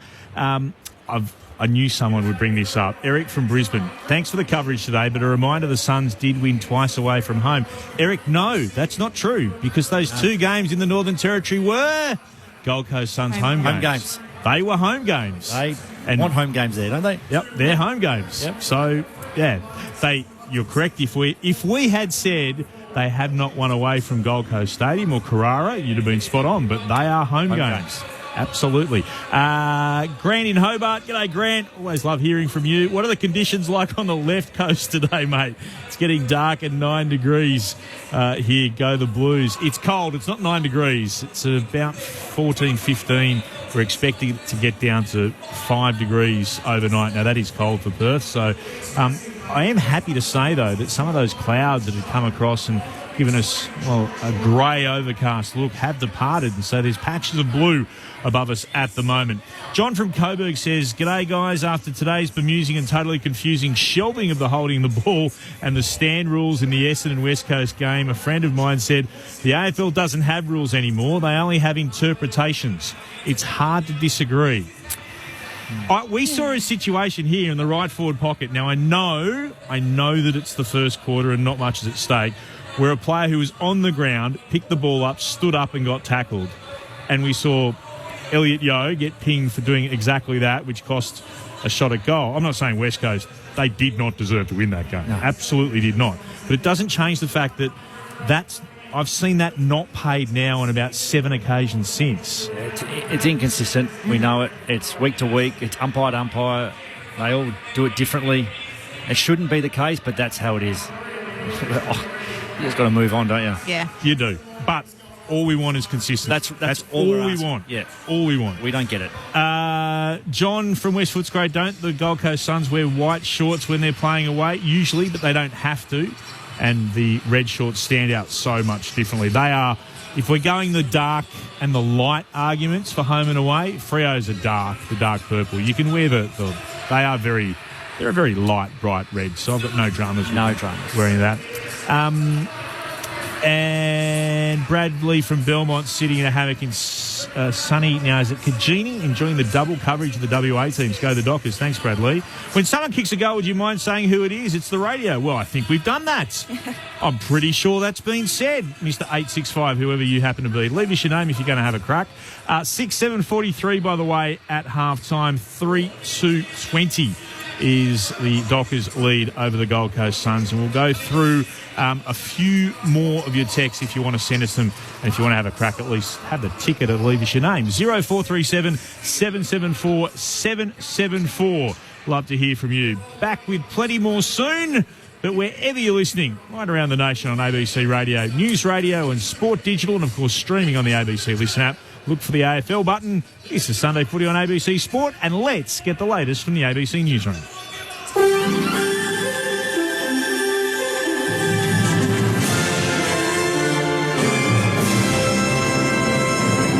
Hello, this is ABC News with David Rowlands. First to a breaking story. An SA Police says it is responding to an incident at Westfield's Marion Shopping Centre in Adelaide Southwest. Numerous patrols are there and police are urging the public to avoid the area. Authorities are erecting fencing around the shopping centre in order to prevent people from entering. The federal opposition says its 7 proposed sites for nuclear power plants could house multiple reactors. The coalition has unveiled the locations of its planned reactors, but is yet to detail the cost of the policy and what proportion of the energy makeup it will provide. Shadow Energy Minister Ted O'Brien says an independent authority would determine the number of reactors at each location. Exactly how many on any plant, we'll be leaving that to the Independent Nuclear Energy Coordinating Authority, but it is right that we would be wanting multi-unit sites. That's how you got to get costs down. The Philippines president says his country is not in the business of instigating wars and will always aim to settle disputes peacefully amid escalating maritime tensions with China in the South China Sea. Ferdinand Marcos Jr. says the Philippines won't resort to force or intimidation or deliberately inflict injury or harm to anyone. Philippines Navy personnel and the Chinese Coast Guard clashed again last week in the disputed waterway, where the Philippine military says a Filipino sailor was severely injured and its vessels damaged during a routine resupply mission. Police are searching for two men who allegedly drove a car at a constable before being shot at in Sydney's inner west. Officers were investigating a break and enter at St Peter's in the early hours of the morning when they found two men in an underground car park. It's alleged the pair swerved a car at one constable before the officer fired one shot at the car. Detective Acting Superintendent Ben Kennis says the car was found a short time later, but the men remain at large. About 2 a.m, New South Wales Fire and Rescue responded to reports of a fire in an underground car park on Harris Street at Pyrmont. That same vehicle, the white VW Golf, was found to be set alight in that underground car park. A 10-year-old boy has been seriously injured after a motorcycle accident in central Queensland. Emergency services were called to a property near Gladstone just before 2:30 this afternoon. Authorities say the boy was found at the bottom of a cliff with two broken legs after his motorcycle rolled and fell more than 6 metres. A rescue helicopter has been dispatched. The incoming member of the Northern Tablelands says regional health will be a priority following his state by-election victory. The New South Wales Nationals have declared victory in yesterday's poll, retaining the seat left vacant by retiring Nationals MP Adam Marshall. Moree-based lawyer Brendan Moylan says he's listened to the problems facing the region during his campaign and now he intends to get to work. I'll be looking to have some meetings, organise some briefings on New England Health. And I've also got a list of issues that have been raised with me and problems that have been raised with me over the campaign and hopefully make a start on that list.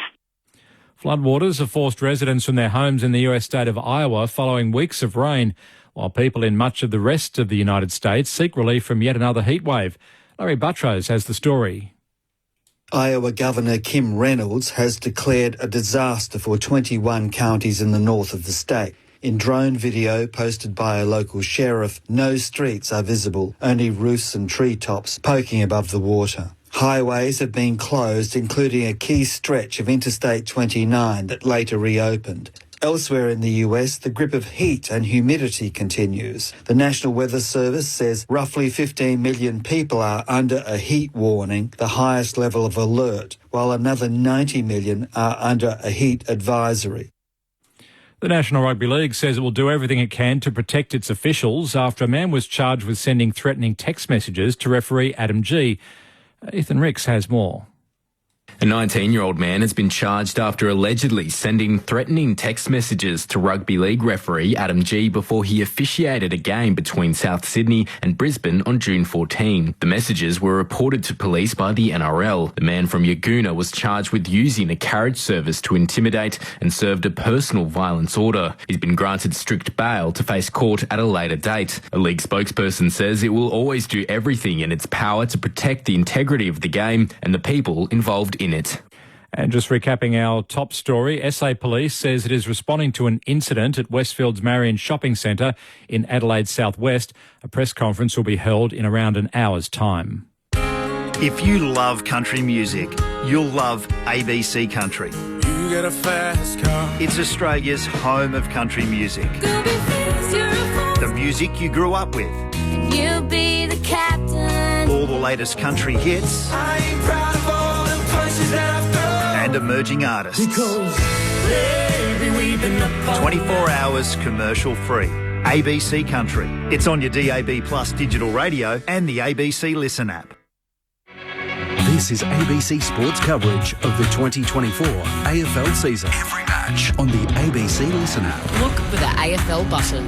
Young got it away to Brayshaw and now to Darcy. Kicks Fremantle inside forward. 50. Frederick takes the mark right in front of goal. And he gathered it in. about 40 metres out. So here is Frederick from 45 out. He liked it the moment it left the boot. Now it sailed over the top of the goal umpire for a major. He punched the air before it had gone a third of the way towards goal. He knew where it was heading. Chapman comes through now for Fremantle. Handball for Twikowski. Twikowski onto Johnson. Runs through 50. Tries to beat the Hewland tackle. He can't stick it. Johnson still has time to make a decision. And his left pass is a good one where he finds Caleb Sarong 35 metres out from goal directly in front. Sarong to make it 4 in a row for the Dockers. It's as straight as you like. Straight through the middle from Caleb Sarong. And Freo extend their lead. Johnson handballs off to Wagner. Wagner kicks in the Darcy direction. Tracy! Josh Tracy in game 50. Came from 3 deep. While Darcy engaged in the wrestle, Tracy got separation on Collins. He can go back now for his second goal in game 50. Tracy puts boot to ball. It looks on target, and it is. He's got 2, the big kahuna. And he gets a big roar from this Fremantle crowd. The Suns now break through halfback. Anderson kicks into the middle of the ground, finds Rowell. Plays on quickly by hand to Rogers. Rogers stabs the pass inside forward 54. He finds Sam Day, who has it at centre-half forward. Man on the mark just inside 50. Day will put boot to ball from just outside 50, but more or less directly in front. And he's got it. That's a much-needed goal for the Gold Coast Suns. Day's second of the afternoon, and they break the run of 5 straight from Fremantle. The 2024 AFL Premiership season. On your radio, ABC Sport Digital. and on the ABC Listen app. Good you can be with us wherever you are. 0437 774 774. Peter from Kahuna fires back, which I like. You were calling Tracy the Big Kahuna on his shots for goal. A lot of people would not know who the Big Kahuna was, except we do say that Tracy took the mark, Peter. And then afterwards we'll say it's Tracy's, and I know this because I called it his second goal. So if you're listening, you would have heard, and even if you didn't know who the Big Kahuna is, which means you've not listened to a Fremantle game in a couple of years, but even if you don't know who the Big Kahuna is from that, you would have known because he took the mark and had the shot. But we'll take your point. Fran from Melbourne is enjoying the call. Freo will do the job. Gold Coast has the not winning away streak. I like that. It's still happening. Be surprised if they get it over the line. A question for the experts here at half time. Is there a team that can beat the Swans? Oh, don't know.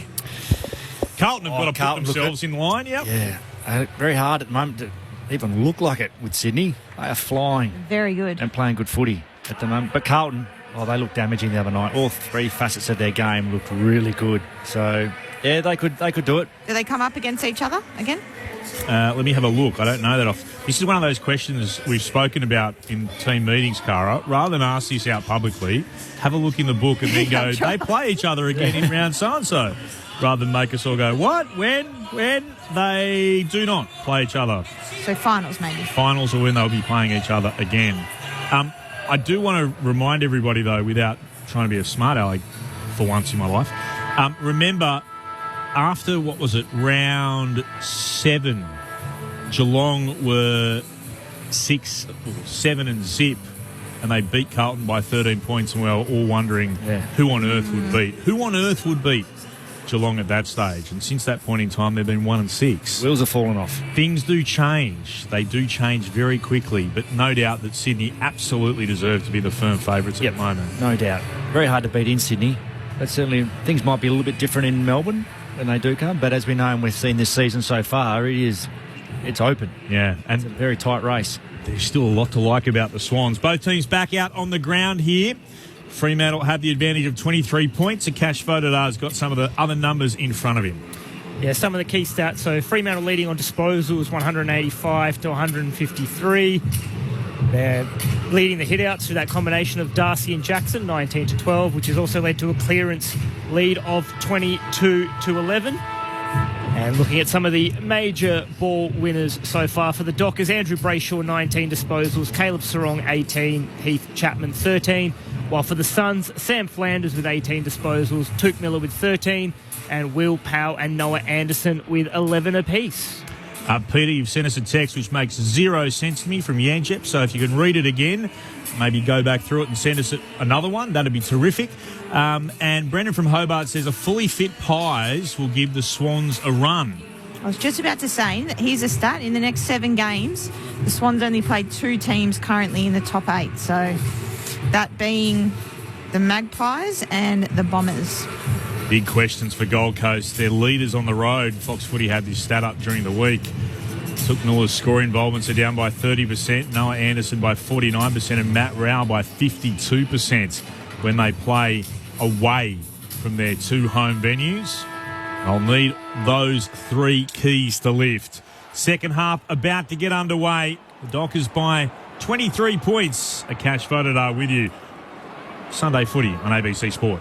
And we are underway in the second half. Whitson, Darcy, Rowell crashes into Sarong, bumps him off the ball, goes back and gets it, does Matt Rowell. Handballs off to Miller, and the Suns with the first inside 50 of the second half. Lukosius from the back, big spoil at the fall of the ball is sharp. Handballs back to Ryan. He sweeps a handball outside defensive 50 into the path of Jordan Clark. He puts the foot down and bursts away from Rogers. Gets a good shepherd. Clark with a few bounces now. Out in the sunshine on the southern wing. Bouncing away. Clark goes again. He runs to attacking 50. Centres the ball. Looking for Brayshaw! Jordan Clark, that was a brilliant run out on the southern wing. And then maintained his composure. Found a target inside 50 and hit up Andrew Brayshaw, who can go back and shoot on goal for the first goal of the second half from 30 metres out, as good as directly in front. Any chance of a Gold Coast player coming at You're not Jordan wrong. Clark and put frontal pressure on him, just allow him to take grass and use the ball at will. The Brayshaw for the first of the second half. He sneaks it in. And the Dockers start the second half the way they finished the first. They extend their lead. They're 7-7-49 to Gold Coast 3-2-20. And that goal set up by some brilliance and some dash out of defence from Jordan Clark. What did he have? 4 bounces? Yeah, 5? 4 or 5. But you're right. Absolutely no pressure coming front on Great Jordan. punch by Ryan. Good rebound, 50, and he was out, just trailing him. Covered off, but no one came to him. Right there. Running Frederick's away. opponent, just come at him. Don't worry about your forward. Someone else will, and trust your teammate, someone else will come forward to defend. Bounce the restart in the middle. With Rucks lock arms. Darcy won it down into the head and copped one up the right eye as well. Spilled out to Fife. Kicks the Dockers into the right forward pocket. Gathering it was Jackson. Slipped over. Tackled by Andrew. That'll be holding the ball.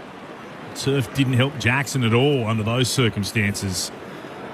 The Suns will have the ball from the free kick in the left back pocket. Mac Andrew spins the ball around in his hands. Miller leads up towards him. He stamps the pass in his direction. Miller marks, goes on a bit of a run. Horrible kick through the legs. He's actually nutmegged Amos. And then it sat there for Ewan, who was tackled immediately. Wow. Haven't seen that before. Amos has come towards him, and the gap between his legs, that's where the ball went from Andrew's kick. Or Miller's kick, rather. Goodness me. Under pressure inside the defensive 50 here, the Suns, and a free kick going to the Dockers. Bukowski held off ball. Well, actually, you could raffle it either, because certainly Darcy thought it was his free kick out of this too, and I think they are going to award the one to Darcy. There was 2 incidents when Darcy got one and Switkowski was held, and they're giving it to Darcy.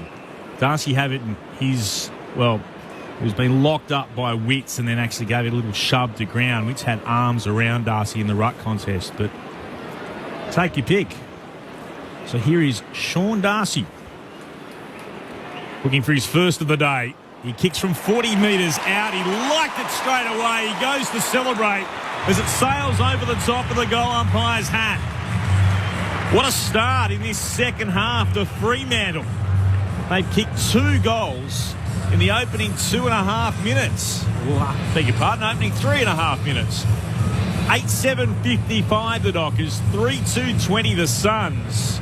It's all Fremantle at the moment. They're out to a game-high lead of 35 points. Clint Wilden with you, alongside a cash voted our experts, Cara Antonio and Shane Wowo.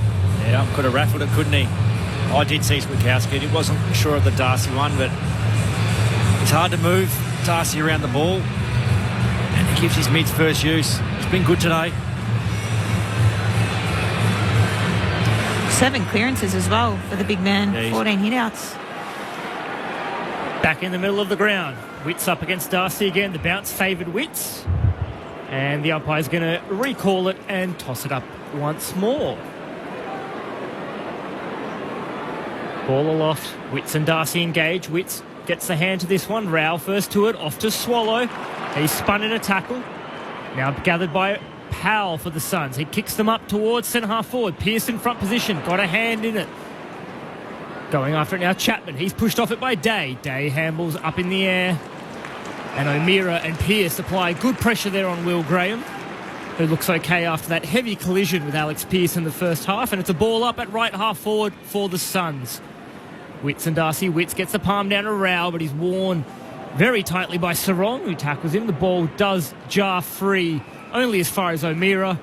And he's tackled by both Rogers and Swallow, so the umpire's going to have to toss it up again on the pain of 50 at right half forward. Darcy with the tap this time. And it's going to be a ball up once more, this time in the lap of Swallow as he's tackled by Brayshaw. Let's see if Clint Wilden can sort out this run of ball ups. Wish me luck. Throwing up. Darcy with the more telling tap. Straight to ground. Rao picks it up. Kick towards full forward. No mark taken. Spills around. Trying to get a kick out through there was long. Came back to Swallow. Snapped around the body. Gets it through. David Swallow. No one has played more games for the Gold Coast Suns. Saw an opportunity right in front. Was able to snap truly. The Suns with their fourth. 4-2-26. The Dockers 8-7-55. 6 minutes gone in the third. Sunday footy on ABC Sport. Freo defenders are absolute sure this was touched. I'll wait for the arc to show the replay. Although Brayshaw didn't, did he? Well, if it was anybody, it was Brayshaw who's got a fingertip to it. And he didn't. Nope. Everyone else around him did. It's a slap of the hand on the boot. Never even put his hand up to say I've touched that. Created something out of nothing there. Good tell you what, you don't need a tour of the arc to work out that that wasn't going to be right. Move on. David Swallow, the Suns veteran, with a much-needed goal. Brings it back to 29 points. Ball up in the centre. Young gets the clearance. Kicks high up to centre half forward. Switkowski in a wrestle with Sexton. Neither can get a clean possession. Sexton now gets it back from Powell, but he's tackled by Brayshaw. And the umpire will ball it up. Centre half forward for Fremantle. Lead by 29 points. 8-7-55 to Gold Coast. 4-2-26. Darcy and Witts. Ball falls to Johnson, and he's tackled by two Suns, Rowell and Rogers. Another ball up. Still at centre half forward for Fremantle. Young goes past it, socket out of there by the Suns. Johnson tripped over Sarong, and then he's sat on by Miller, and the umpire's going to ball it up once more. The ball has gone away from the Fremantle goal by about 10 metres. It's in the centre square. Darcy taps it forward. Miller gets there first. Handball picked up by Darcy. Scrubs the kick forward. Brayshaw. Handball up to Young. He's got time and space. And if he's got time and space, Hayden Young makes you pay. He kicks his second goal of the afternoon. And the Dockers restore that 35-point lead. 9-7-61. The Gold Coast 4-2-26. Having a big say on this game, the Fremantle midfield. It's been clean, one touch, their hands have been elite. Brayshaw's handball, wasn't it? And it just gets through. Young as well. Just not as influential there, the Gold Coast midfield. Yeah, great finish. Stayed involved, kept wicked. Clean, first touch as you mentioned. Wowie and lovely left foot kick, isn't he? He's a good finisher. 35 points, the lead again. To an equal game high. Darcy faces against Witts. They crash into each other. Darcy slapped it down. It came off Anderson. Back to Darcy. Gets another kick away for the Dockers towards centre half forward. Flanders battles with Switkowski. Flanders might have been a throwback to Collins. Umpire said it was okay. Gave it to Powell. Now to Sexton for the Suns. Kicks into the sunshine at left half back. Ainsworth got there. Just couldn't stop his momentum before he went across the boundary line at left half back. Umpire stands in the bright sunshine. It's a little bit Clearer above us, blue skies again. Still very cold from the throw-in. Now we've got a telling tap. Ball hits the deck. Ainsworth picks it up, immediately runs into Young, and also in there doing some defending is Sharp, who has taken the knock. He walks back a little bit sore. Witts palmed it down straight to Sharp. Kicks the Dockers into the right forward pocket. Jackson front position, got a hand to it, couldn't mark. Spills out the side. Ballard got taken high. And he'll have the free kick for the Suns in the left back pocket. They trail by 35 points, Gold Coast. 10 minutes gone into the third.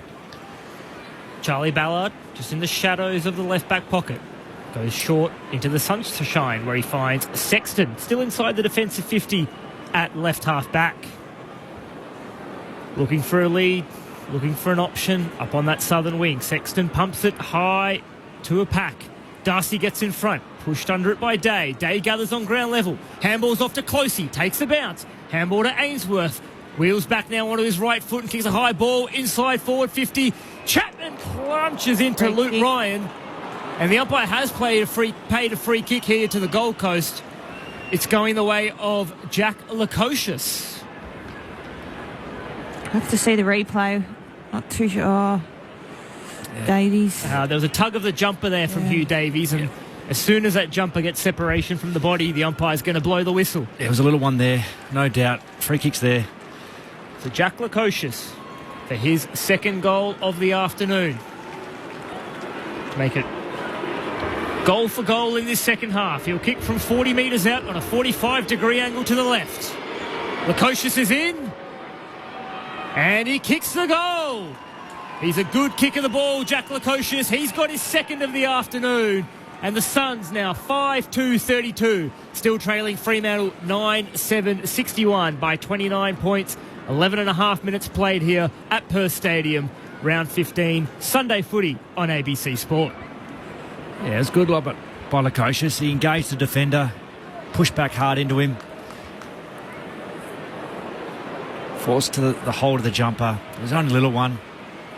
Yeah, not happy, JL. Friendly fire too. I think Chapman ran into Ryan. He was down on all fours for a little bit. Looks a bit sore.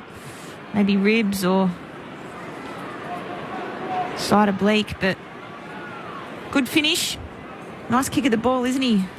Lovely set shot routine. Alex Pearce telling his fellow defenders they need to talk more at the back. Jackson won it down, but Rao gets the clearance, shoveling it forward. Young might have taken Miller out of that. Umpires say play on. Anderson shovels a hand pass forward. Met there by Wagner. Tackled immediately to ground by Berry. Ball up. Centre half forward for the Suns. Throwing up once more. Andrew with the more telling tap. Down as far as Clark, though. Tackled by Ainsworth straight away. Ball up again. Still inside Gold Coast forward 50. Andrew against Jackson. Andrew gathers it beautifully. Spun out of trouble. Gets a kick away. High up in the air to land it full forward. The punch came from Pearce. No one could gather. Spilled out the side. A chance now for Berry. Got it on in turn towards Flanders. Kick towards full forward. Going up defensively. Banfield got it to Johnson. Moved it out the side to Sharp. And now to Banfield. 3 hour away. Banfield tucks it under his arm and goes for a run along the southern wing. Kicks up towards right half forward. But missed 3 teammates and the ball landed in the lap of Will Powell, who comes into the centre square to Mac Andrew. And the Suns switch the ball now to the northern side of the ground. Flanders has it at right half back. Goes for a bit of a wander, Flanders, and handballs on to Touk Miller. Socks up, kicks towards right half forward. Was taken out by Tracy behind the ball. Ball comes to Berry, kicks forward. Looking for Humphrey, punched away from him by Luke Ryan, and the ball trickles out of bounds in the right forward pocket for a boundary throw-in. Thought there might have been a downfield free kick after Touk Miller was knocked off the ball or after his kick by Josh Tracy, but the umpire let it go, and now there's a throw-in in the right forward pocket for the Suns. Spun back into play. Jackson front position, palmed it down. Umpire spotted a free kick. Docker taken high. It's Johnson. He'll have the free kick in the left back pocket. Lukosius stands the mark. Johnson with the bright blue boots. Kicks beyond defensive 50. Andrew flew. Did well under pressure. Going up to was Jackson, but he's And paid the mark here. Andrew elects to play on immediately by hand. Gave it to Flanders. Hand passed over his shoulder to Miller. Hard up against the boundary. Wobbles a kick inside forward 50. Johnson dropped the mark he should have taken. Regathered it though. Gave it to Fife. Bursting through now. O'Meara. Kicks to a one-on-one at left half forward. Sturt front position. He was being held. Ewing gives away the free kick. Trots back quickly here. Sturt looks for an option. Sends it towards the attacking edge of the centre square. Crouching down to Marcus Young. Walks back into the bright sunshine and kicks towards right half forward. Marked there by Aish. Aish pauses for a moment. It's a very congested forward 50. Johnson jumping up and down. He wanted it. Aish instead decides he's going to go long and very long. Has it gone through for a goal? There were 3 players right on the line. Dockers immediately appealed as if it was a goal. They're going to send this upstairs, I reckon. What's the soft call here? Soft call touch to behind. Would have been a calamity of major proportions if that's gone through. One of those 2 defenders, Collins and Ewing, hadn't got something on it. I'm not sure that the vision that we're seeing here is particularly useful. Maybe the side-on version could be better, or the front-on from behind version, because the ball does seem to take a little turn as it goes past Collins, but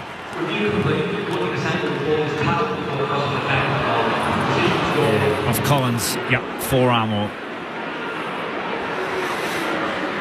right call. No doubt that the person in the best position was the goal umpire. It is a behind. 9-8-62. That's the Dockers. Gold Coast 5-2-32. 16 gone in the third. Sunday footy on ABC Sport. Flanders brings it back in for the Suns. Into the right back pocket to Jeffrey. Pushes back off his mark. Not a lot of movement ahead for Jeffrey. So he kicks high towards right half back. Humphrey, good grab. Front position in front of Chapman. Wheels and goes now up towards right half forward. Long in a one-on-one with Wagner. Long gets to it on ground level. Handballs off to a running Sexton. Kicks low inside 50. Ryan fell over. Day kept his feet. Fumbles the ball. Breaks the Wagner tackle. Handballs to Miller. Miller in the right forward pocket. Flying shot at goal is across the face and out of bounds on the full. Probably should have done better there, Took Miller. And Jeremy Sharp is able to bring the ball back in for Fremantle. Good to have you with us wherever you're listening. Clint Wilden alongside a Cash Fo today in commentary. Cara Antonio, former Fremantle Dockers AFLW captain and All-Australian, and Shaneway Woden, Brownlow medalist, our experts. The Suns win the ball at left half forward and send it back inside their attacking 50. Trying to get to it, Lukosius. Bounced just in the field of play. Spun away. It's over for a boundary throw-in. I want to see Humphrey on Gold Coast get up and around the ball in quietly, only the 4 touches. Exciting forward, we know, but just get him in the game a little bit around the ball. Spun back in. Witts all calmed it down cleverly. Got it to Long, trying to work it towards full forward. Sturt, though, saw the danger, mopped it up, gave it to Pearce. Oh, hand pass intercepted by Day. Suns have it again through Long. Kicks towards full forward. Ryan waits next to Lukosius. The punch came from Wagner. Spilled down to Sexton. Taken to ground immediately by Chapman. Good bit of defending from Fremantle. Ball up in the right forward pocket. Is it the game or the crowd that it's gone very flat? Bit of both. Agreed. Jackson palmed it down. Tried to go after it himself. Couldn't quite manage it. Spilled from Swallow into the path of a teammate in Flanders. I'll ball it up again. Or Sexton, rather. Fingertips from Witts. Hits the deck. Over the top of it. Number of players. There's 3 surrounding it. One's Humphreys. Who's else climbing up from in there? It's Day and Sharp. Umpire puts it up once more. Both rucks have a go. Jackson picks it up from the deck, trying to get a hand pass out. Miller's hand pass too hot to handle for Swallow. Knocked out by O'Meara to Banfield. Clearing kick goes down the line. Flanders gathers, pops a hand pass forward again. The Suns can set up once more. Sexton gives it on to Anderson, kicks into the right forward pocket. Ryan flew at the back as Pearce. Under pressure from Lukosius. Happy enough to take it over the boundary line for a throw-in. Deep in the right forward pocket for the Suns. 19 gone in the third. The Dockers 9-8-62. The Suns 5-2-32. Clint Wilden alongside a Cash voted up. Our experts Shane Woden and Cara Antonio on ABC Sport. Toss back in the right forward pocket for the Suns. Witt's front position, gets a tap down, manages to find his own ball on ground level. Handball's out in front of Rogers. Sarong puts pressure on him. Anderson spins one way, then the other. Left foot kick up towards the hot spot. And a great mark taken there by Graham. Well done, Will Graham. Running back with the flight of the ball. Had eyes only for the football and marked it in amongst 3 or 4 bodies. And he can go back now. Kick on goal from directly in front, 25 metres out. Great contested mark. Yeah. Real strong in the contest. He's a big lad, isn't he? First year up. Playing on that wing over there. Here he comes. Will Graham. Directly in front. And he just pops it through for a much-needed goal for the Suns. They're now 6-2-38. Trailing Fremantle 9-8-62. 20 minutes played in the third quarter. Here at Perth Stadium, Sunday footy on ABC Sport. Your experts, Cara Antonio and Shane Woden. Well, it's a great centre kick by Anderson. He could have dumped it from the boundary, but decided to come back on his left. Put it in a dangerous area, give his forwards a chance. Fremantle weren't able to get it to ground. And it keeps them in it. Just the 24 points. Still a fair bit of footy played in this game. Freo wouldn't want to go to sleep for the next 10. That needed to be a spoil. It looked like Chapman wanted to take the grab and just needed to spoil that one. Clear. Bit of an issue downstairs. Look at the big screen with repairs being done to the finger of Luke Jackson as Witts wins the restart down to Rao under pressure from Sarong. Manufactured a kick, did well too. Ball comes in the direction of Swallow. He's going to be tackled here by Wagner. Ball up the call. Just forward of the centre circles. Still inside the centre square. Tap was down by Witts again. Battling away in there. Swallow. Umpire spotted a free kick as Switkowski went to ground. Ball thrown aloft. Witts palms it down. Swallow couldn't get the kick away. Knocked off it. And doing well, Switkowski, who gathers. Immediately kicks inside forward 50. Collins tries to gather. Sturt tackles him. Goes to ground. Ball up. Inside forward 50. That was well played from Switkowski.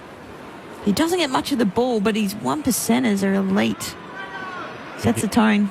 Head downstairs in just a moment for an update on Jackson as Darcy palmed it down under real pressure. Closey just got the kick away towards right half back. Berry gathers, taken by Chapman. Ball's out of bounds for a boundary throw in. Dangerous tackle. Oh, I thought it was. Following on, yes. It's a dangerous tackle call as well. So it goes against Chapman. Just a free kick, or is there anything more to be concerned about here, Shane? As he spun him around in the tackle, his head has hit the turf. Sight on the replay, it's hit it pretty solidly too. His arms are free, so which probably dented the blow a little bit. Might help Chapman's cause. Kicks towards the logo on the commentary wing. Decent battle on here. Quickly downstairs on the boundary, Alexia Pesce. Luke Jackson did look like he was in a bit of discomfort, but he's waved off trainers. Looks all right now. Umpire tosses the ball up on the right edge of the centre square, and now a free kick for a hold from that stoppage, and it will be going the way of the Suns' Noah Anderson. Anderson plays on. Kicks the Suns inside 50. Pair of one-on-ones. Pearce flies high from the back, knocks it down to the front. Closey missed it. Wagner comes through, jumping up to get the ball, and he's tackled down by Closey. The umpire will ball it up. Right half forward for the Gold Coast Suns, just inside their forward 50. Witts wins the tap down to the front. Brayshaw can't take it cleanly. Sarong can. Johnson kicks the ball out of defence. Amos nudged Andrew under the ball. Couldn't take the mark though. Collins in a race back to it. Tracy. There's a couple of big bodies. Tracy knocks it inside forward 50. Here's Sturt. Sturt is tied. Runs towards goal. Dribbles towards goal. And he's missed across the face. Oh, he had about 3 or 4 options there, Sam Sturt, and he's picked the worst of them, which was a dribble attempt on goal, and he's missed to the right-hand side. He had a handball option to his left in Frederick, a handball option to his right in Amos, and he could have just kicked a drop punt running into an open goal, but he's dribbled it across the face and missed. The Dockers now 9-9-63, Gold Coast 6-2-38. That is a goal spurned, a gift of one as well. Fremantle win it at left half forward. Johnson kicks into the centre square. Banfield marks, plays on, finds Frederick. Oh, not quite. He went underneath it. Switkowski was behind him though, and he snaps. And Switkowski misses. Into the right-hand side, a minor score, 9-10-64 to 6-2-38. Should Sturt have gone the drop punt? Should he have hand passed to Frederick and then Shepherd? Either or. Either or. Drop punt. Yeah. It's the worst dribble. How good work was Josh Tracy, though? Oh, God. Bulldozed a couple, didn't he? Sexton with the kick in. Rowell sharks it off the contest. Handball towards Anderson. Knocked away from him by Brayshaw. Chapman sends the Dockers inside 50, but Collins standing in the hole in front of Sturt and Ballard. Takes the mark. Flares it out to left half back. Bouncing in front of Jeffrey, who can't run it down. And the ball trickles out of bounds. Boundary throw in. Right half forward for Fremantle. 55 metres away from their goal. The Dockers still lead 9-10-64 to Gold Coast 6-2-38. 25 minutes gone here in the third quarter as the umpire tosses the ball back in. Witts takes it off the contest, snaps it up to the southern wing. Day in front of Pearce, knocks it down. Ainsworth, front and centre, roves the ball, wheels around back onto his right foot, kicks up to left half forward. Ryan with strength, nudged Humphrey under it, takes the mark, kicks to Banfield at centre half back, and the Dockers are away now through Brayshaw through the middle of the ground. Brayshaw kicks towards left half forward. He wants Tracy. He's out to it and strongly marks against Andrew. Wheels around, kicks straight into the chest of the leading Sturt, who will be able to go back and have a shot. He'll be kicking from 45 metres out. He'll start in line with the left hand behind post. That was well worked from Freo. Yeah, great ball moving off half-back. Great contest by Ryan behind the ball. Wins his one-on-one. Gets the ball moving back through the corridor really quickly. And a great contested mark by Tracy now to find Sturt on the lead. Freo's number one.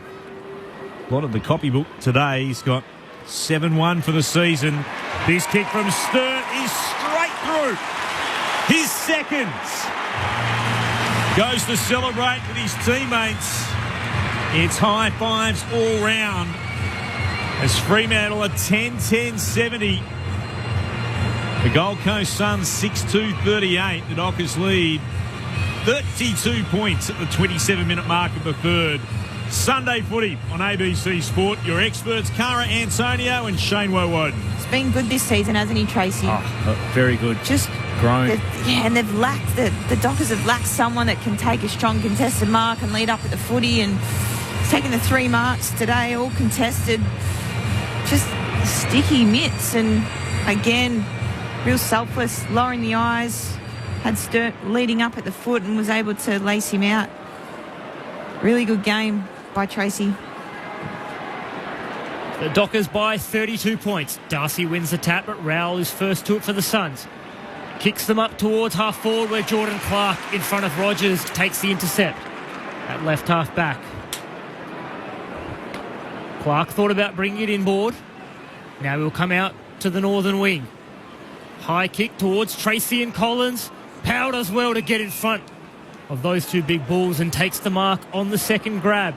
Just the defensive side of the wing for the Suns. Told to move it on now by the umpire. Very, very high kick towards right half forward. Darcy runs up to it, drops the chest mark. Johnson picks it up on ground level. And he is tackled by Closey. So the umpire will sort this one out right half forward for Gold Coast. Darcy takes it out of the ruck. Tumbles up towards the wing. Tracy, front position. He can't mark. Ball spills down. Picked up by Flanders. Alexia Peche on the boundary. Brandon Ellis has just taken his warm-up shirt off. Not sure who that's for just yet. I'll keep an eye on it.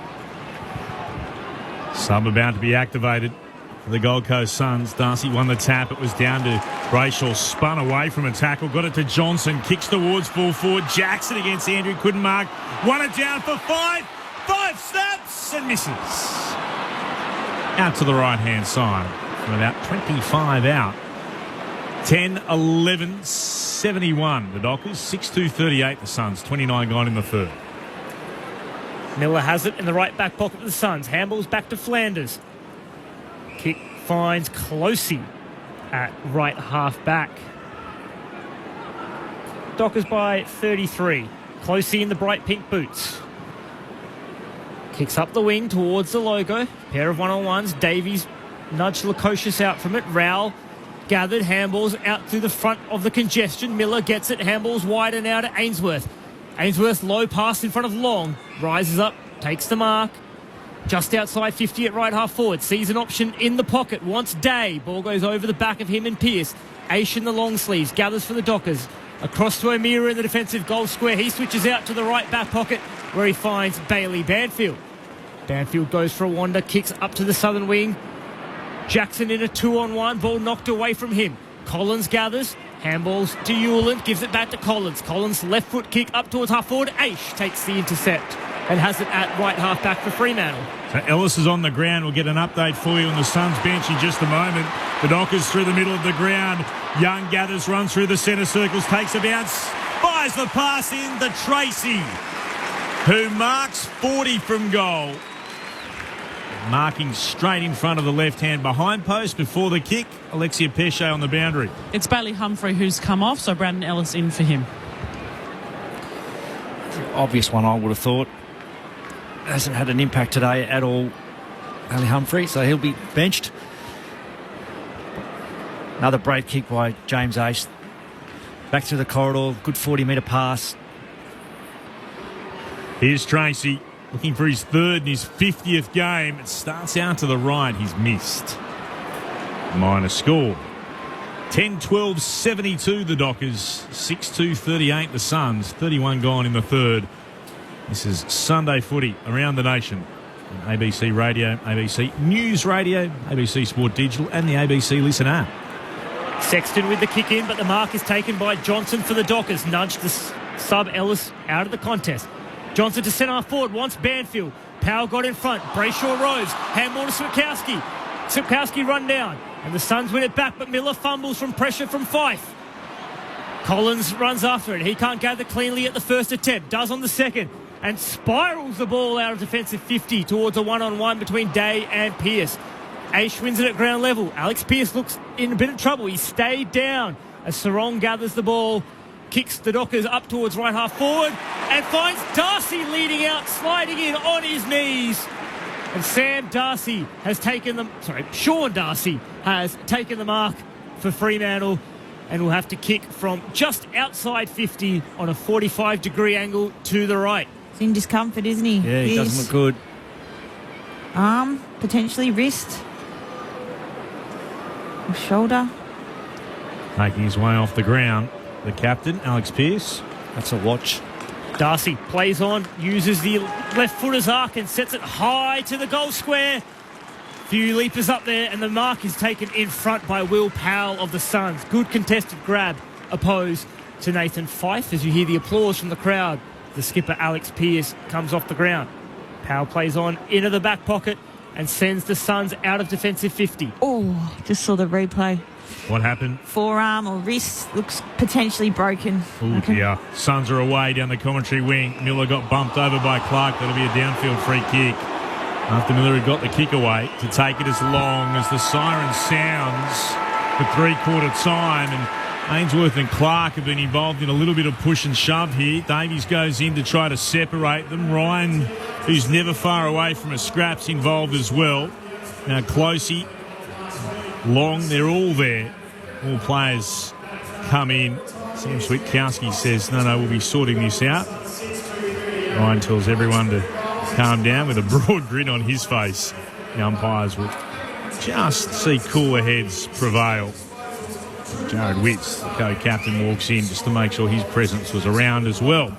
That is three-quarter time. Fremantle 10-12-72. Gold Coast 6-2-38. The story, though, in many respects, with the game almost, not quite, but almost in Fremantle's keeping, is the injury to their captain in Alex Pearce. Came off the ground just a few moments ago with an arm injury. As Cara Antonio spotted the replay, it looked serious. Lower arm or wrist problem for their captain. He's been treated downstairs. Fremantle having much fun as they do, trying to stand in front of the cameras. Makes all sorts of people feel better about their jobs down on the bench. The Dockers lead by 34 points, 10-12-72 to Gold Coast, 6-38. Fremantle's goal kickers, 2 to Tracy, 2 to Young, 2 to Sturt. Singles to Sarong, to Darcy, to Brayshaw and to Frederick. While for Gold Coast, their goal kickers, Day's got 2, Lukosius with a couple, and then goals also to Swallow and to Graham.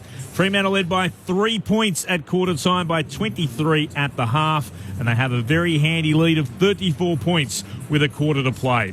Wherever you're listening on ABC Radio, ABC News Radio, on Sport Digital and streaming on the ABC Listen app, this is Sunday Footy on ABC Sport. Time for the family road trip. 98. The big prawn. Yes. 99. The big mosquito. It's a real one. And 100. Easy. The big Listen app. Oh, cool.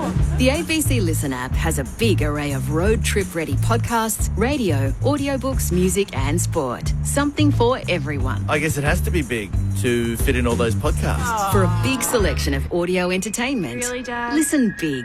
Download the free ABC Listen app today.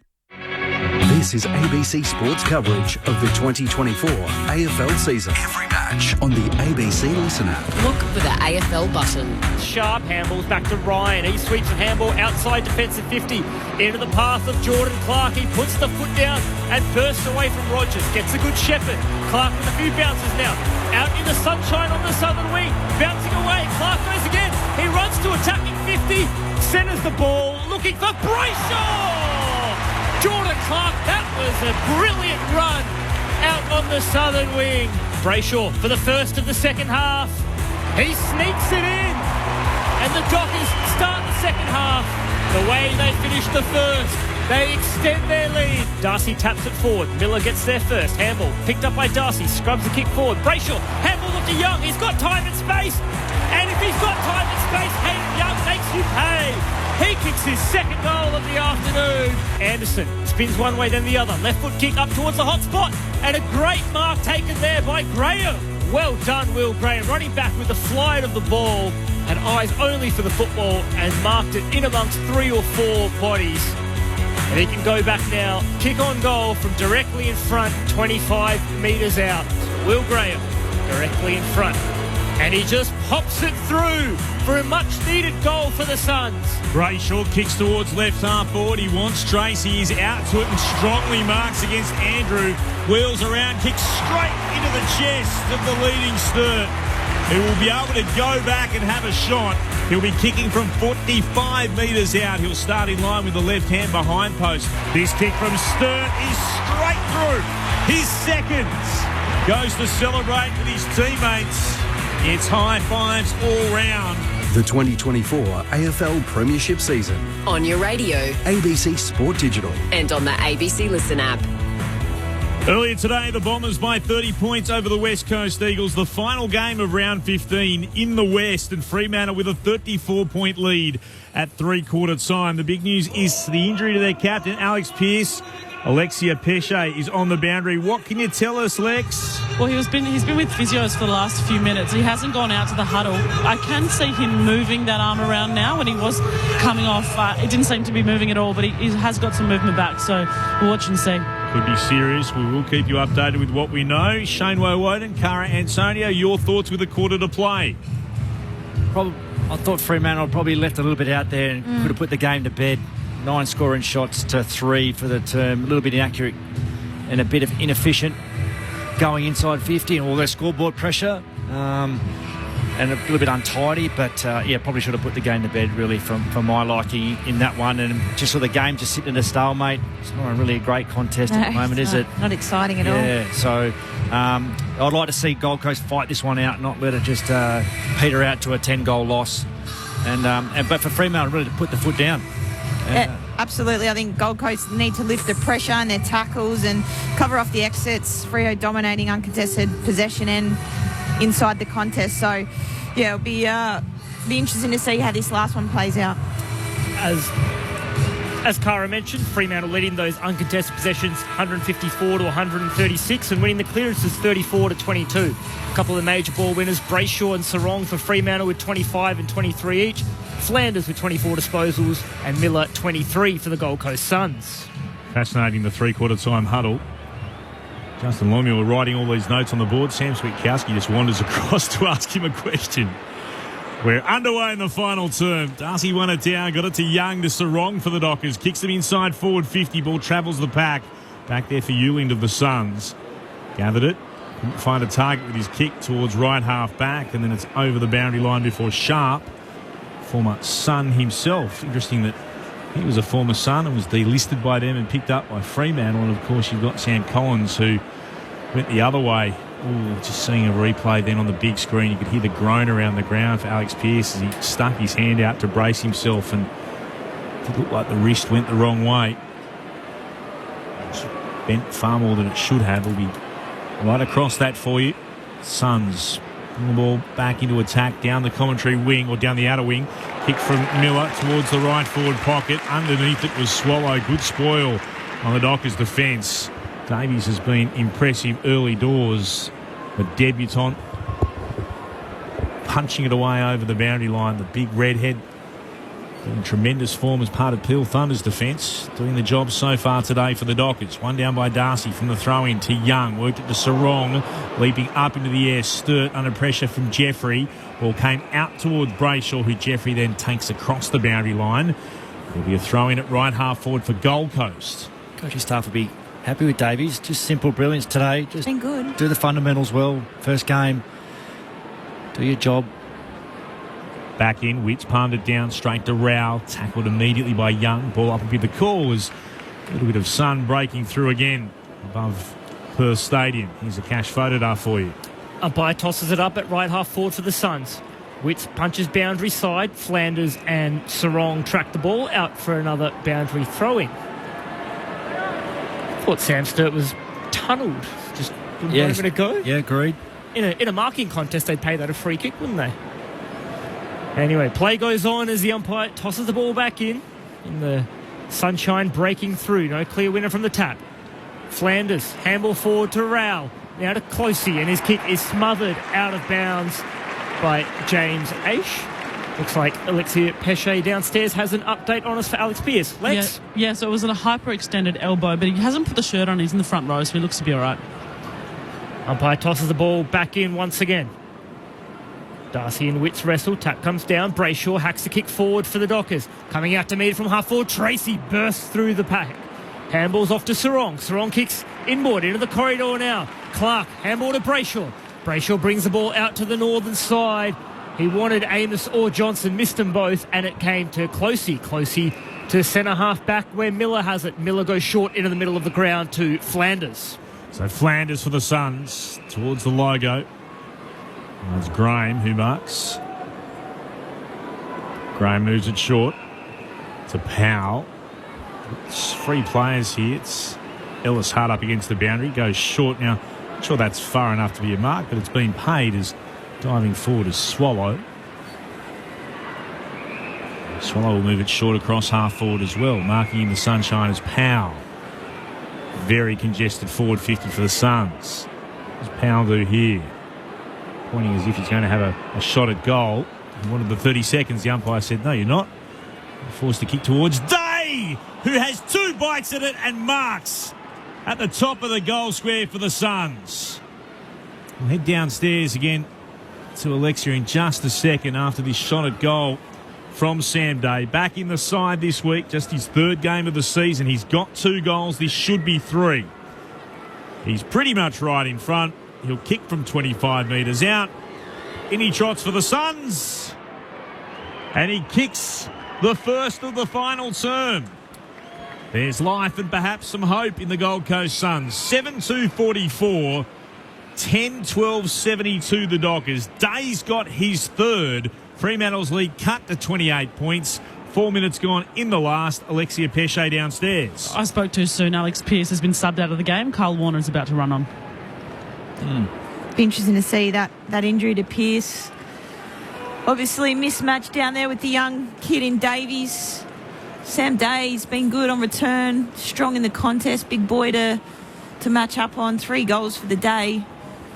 Matty Boyd a bit disappointed. No support early at all from a third in to come over and kill that contest and help the young teammate out. should have been brought to ground. It's been a good day for Sam. He's keeping the Suns in it.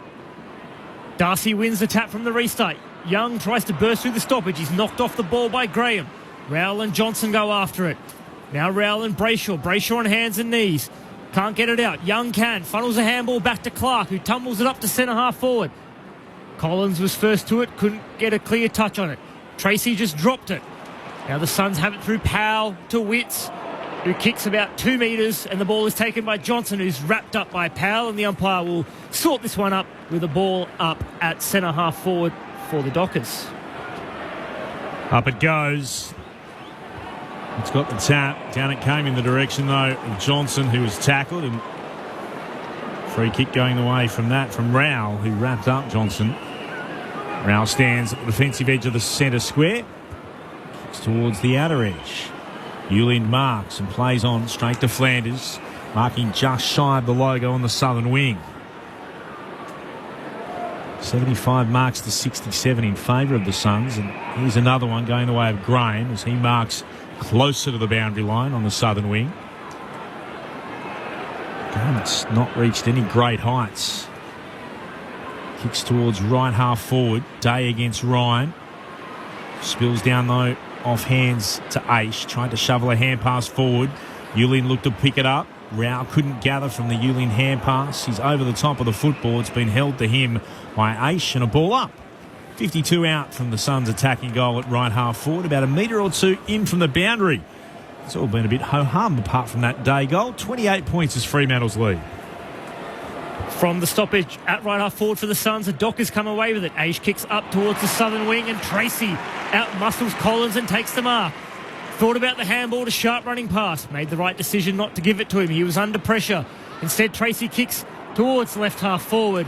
Sliding into the intercept mark, though, is Ballard for the Suns. Goes back inside defensive 50. Ball now with Sexton. Short pass finds Powell. Handballs back to Sexton. Now to McAndrew. Still inside defensive 50, the Suns. Andrew hesitated. Handball to Miller, who trips over and is then tackled. And one of the umpires side here, he'll ball it up. Well, the Suns just messed around with it a little bit there in the back line. Sexton Andrew, who is indecisive, gave it to Miller, who was under pressure from Switkowski.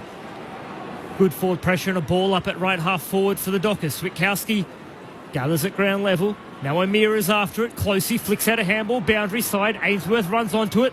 Left foot pass up the wing. Long sliding in. Can't take the chest mark. Little topo from Ryan was clever. To the sub in Warner.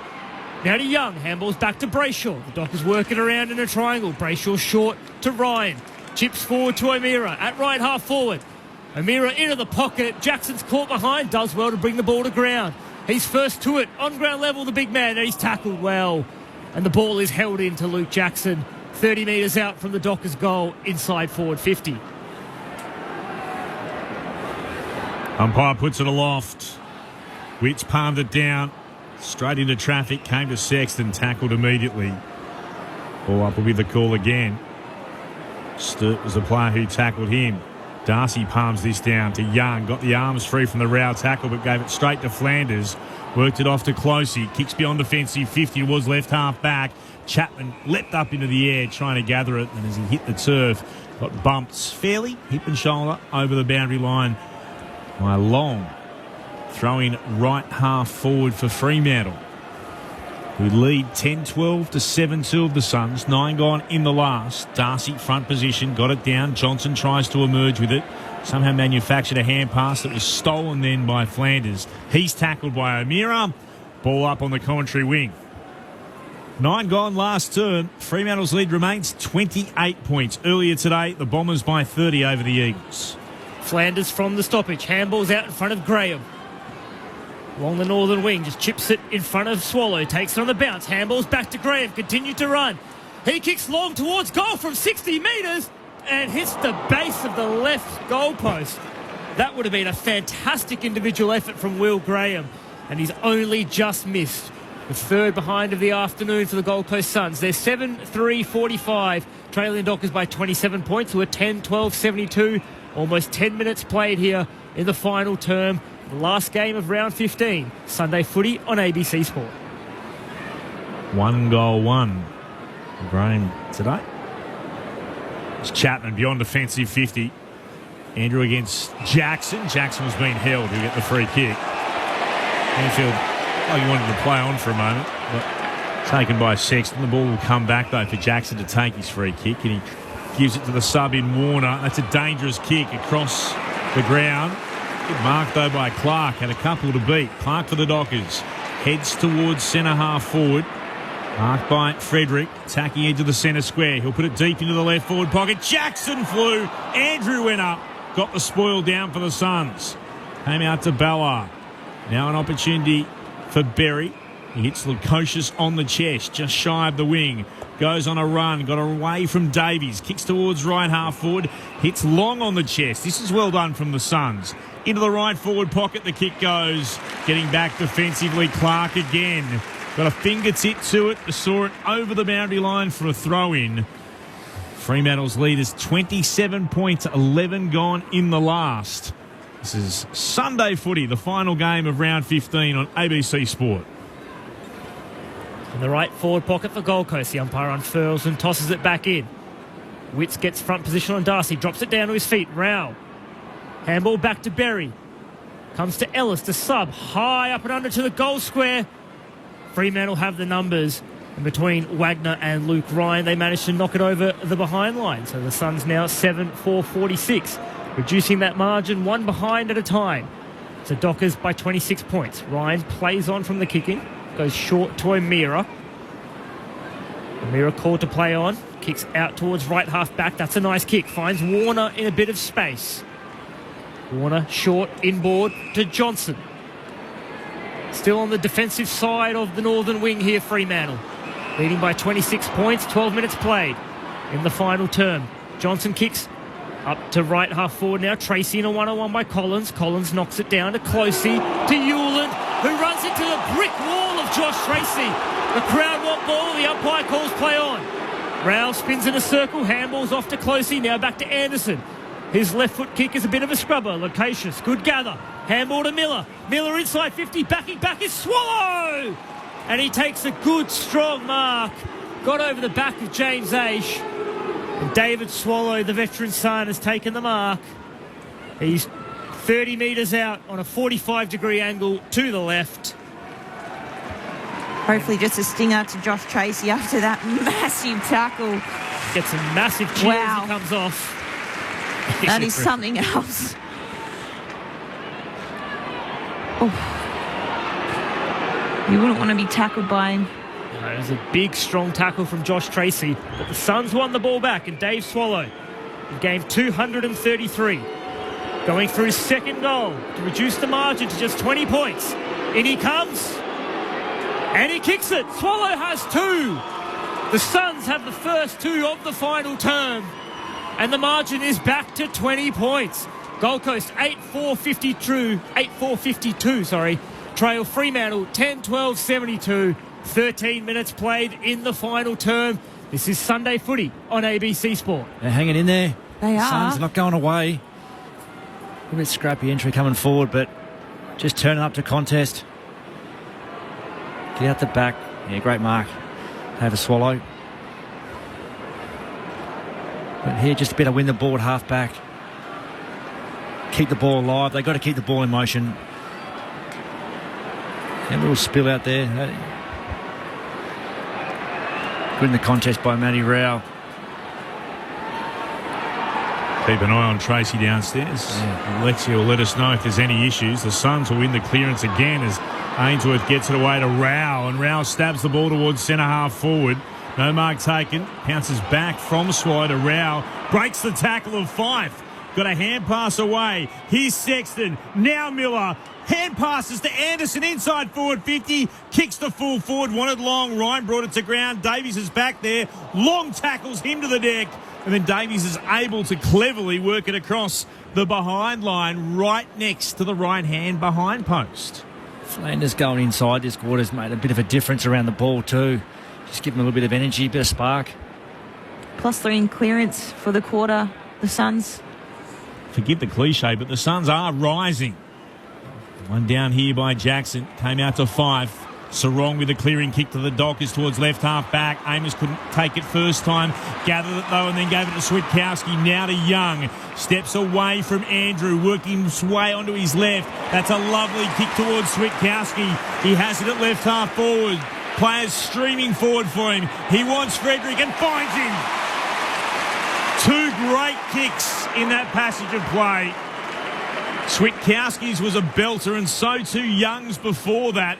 And now Frederick, deep in the left forward pocket, can have a shot at goal from 25 out, but he's right on the boundary.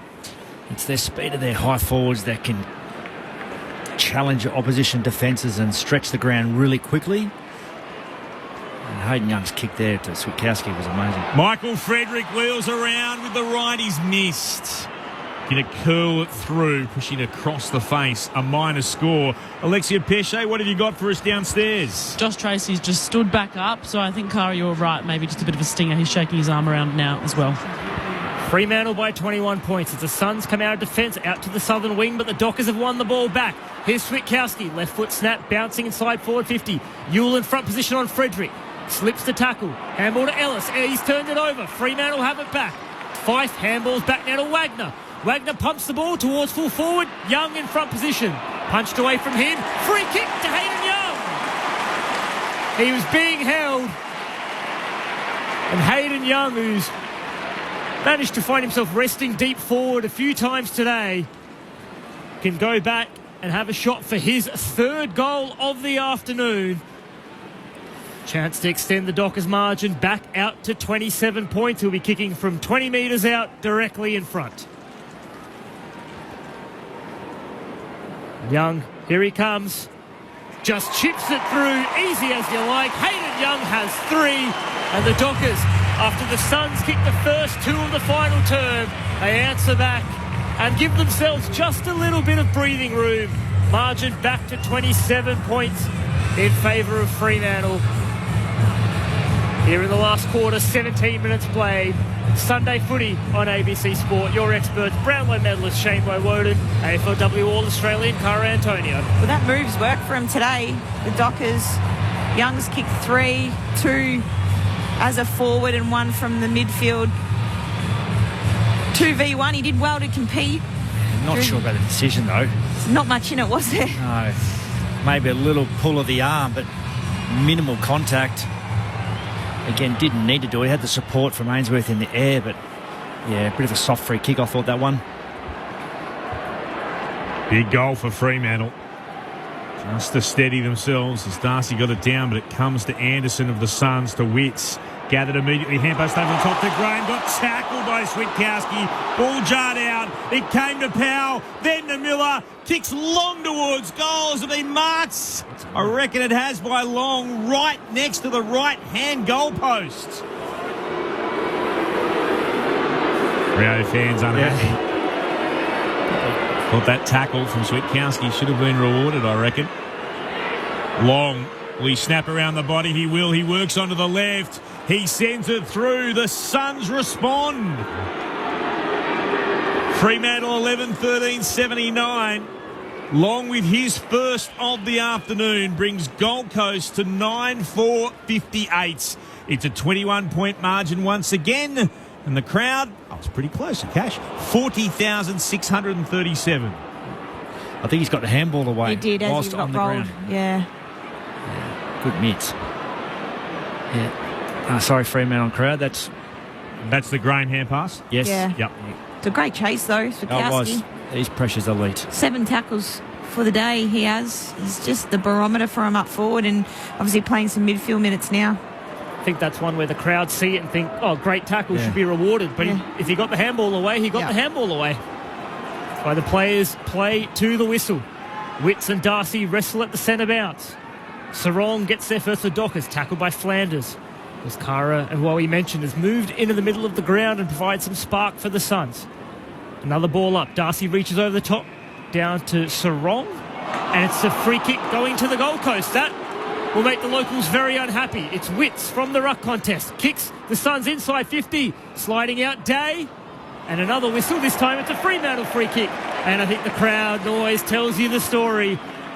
It's going the way of Carl Warner, the sub, who's come into the game for an injured Alex Pearce. He has the ball 40 metres out from his defensive goal for the Dockers. Kicks towards the commentary wing and Witts marks. The current Channel 9 news director once sent me a letter saying there is no reward for the tackle. Kicks towards left half forward.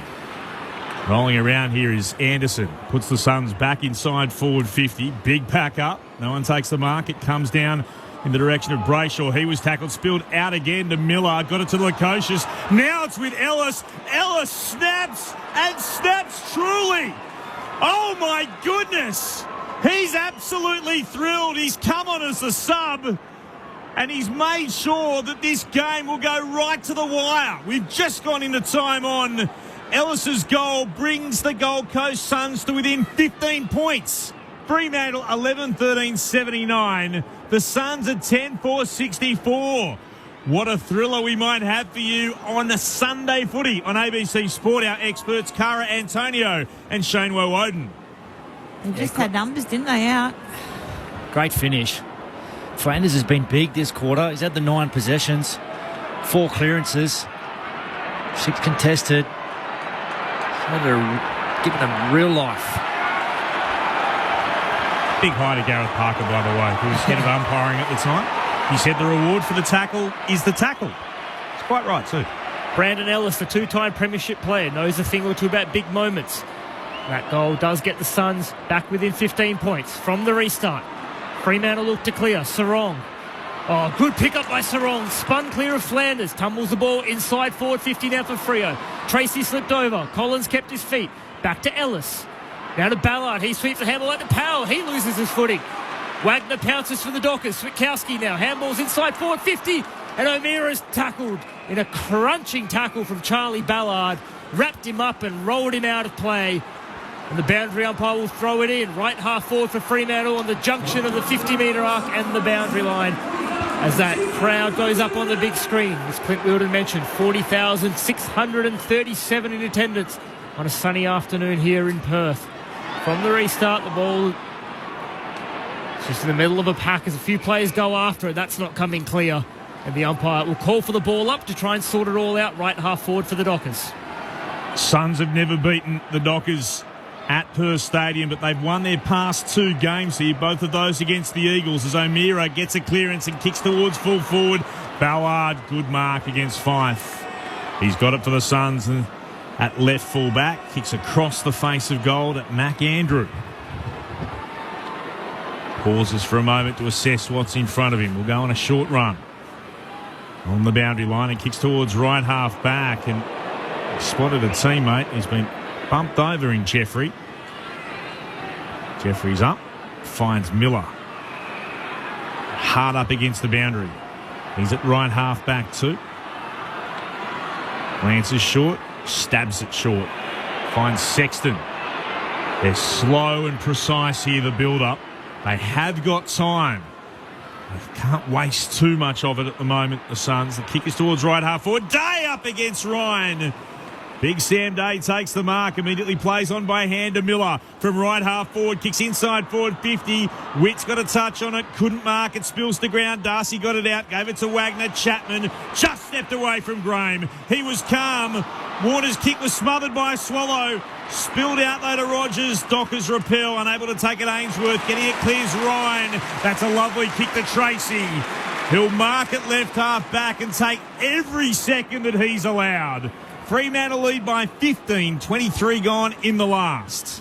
Tracy's shaken off that sore arm and pumps the ball up to the wing. Sturt competes against 2 and does well to get the ball down to ground and out of bounds for a boundary throw in on that southern wing, just the attacking side for Fremantle. They lead by 15 points, 24 minutes gone here in the final term. Toss back in. Darcy and Witts wrestle as they've done all day. Ball comes to the back of the stoppage. Wagner on hands and knees. Johnson picks it up. The umpire's blowing the whistle here. It's a free kick going the way of Wagner for the Dockers, pushing the back. So he has the ball on the logo, southern side of Perth Stadium. The sun disappearing behind the stands. Wagner wheels and goes, kicks up towards left half forward. Darcy at the front. Punched away at the back by Witts, and the Suns kick the ball up to the wing. Rogers, front position in front of Wagner, takes the mark on his chest. Spins around, chips the ball up now to Day. Day handballs to Miller, running past. Rogers kept running. Miller went to handball to him. Rogers didn't see it. And Fremantle win the ball back. Wagner now has it and he kicks the ball up to Tracy at half forward. Tracy pauses. Players stream forward. He takes a couple of steps, puts it into the left forward pocket. Darcy against Witts, and Witts has done well. Able to get a hand to it, see it away from Darcy and over the boundary line for a throw-in.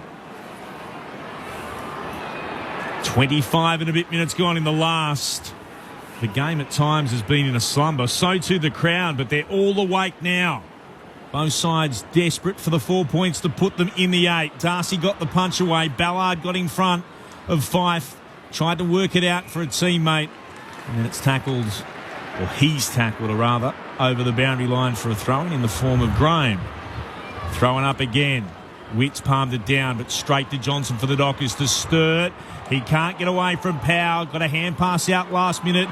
Sharp gathered, slipped over, handed off to Sarong. Kicks the Dockers inside forward 50. O'Meara marks. The former Sun on a slight angle to the left of centre. He could just about seal it with a kick from 47 metres out. Great kick. He's got great foot skills, doesn't he, Sarong? Great vision. So smart. Jager O'Meara won the Rising Star as a Sun in 2013. Played 44 games on the Gold Coast for 27 goals. But this will just about end his former side's chances. He comes in.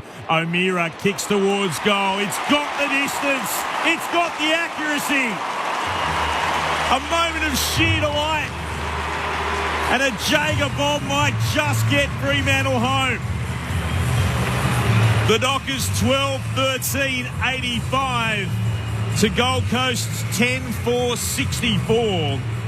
Fremantle by 21 points at the 27-minute mark of the final term. Yeah, well done by Jeremy Sharp there too. Slipped over. Everyone's slipping over today, aren't they? A lot of people going to ground.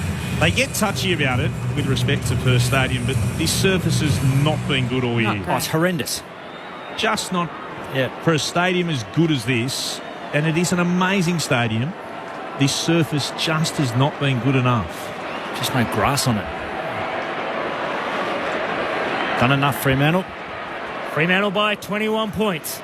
Darcy takes it out of the ruck, opposed to Andrew. Ball back on the ground. Darcy bends down, manages to pick it up. Brayshaw shovels the handball forward. Sarong goes in hard. Hewland coming the other way, wraps him up, and the umpire will ball it up. Attacking side of the centre square for Fremantle. Darcy with strength takes it out of the ruck, opposed to Andrew again. Clark out the back of the stoppage. Handballs to O'Meara. O'Meara kicks towards right half forward. Amos leading up front position. That's a good grab. The umpire's going to pull the man on the mark back here to just outside 50. So Jai Amos has the ball. It's about 55 to 60 metres out from goal at right half forward. He's going back like he wants to take the shot. It might just be beyond his range. Yeah, absolutely. I think so, yeah. He's taking his 30. Smart play from Amos. Just kill a bit of the clock.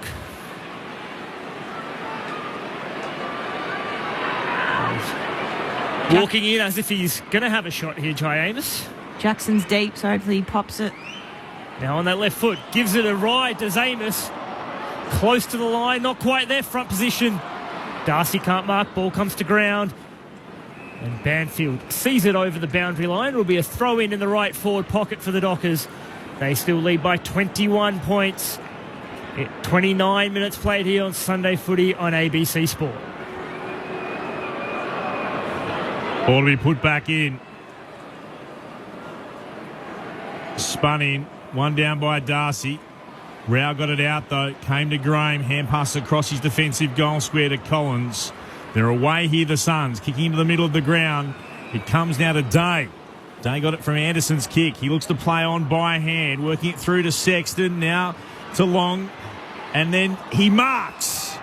That's a great grab. Had two bites at it up against Chapman. He's able to go back and have a shot. 45-degree angle to the left. It's that brave ball movement a lot earlier. Take a few risks.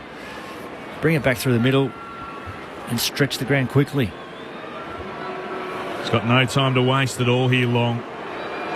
He wants his second. Boots cross the 50. We're right behind the kick. It started okay, but it swung left. He misses left.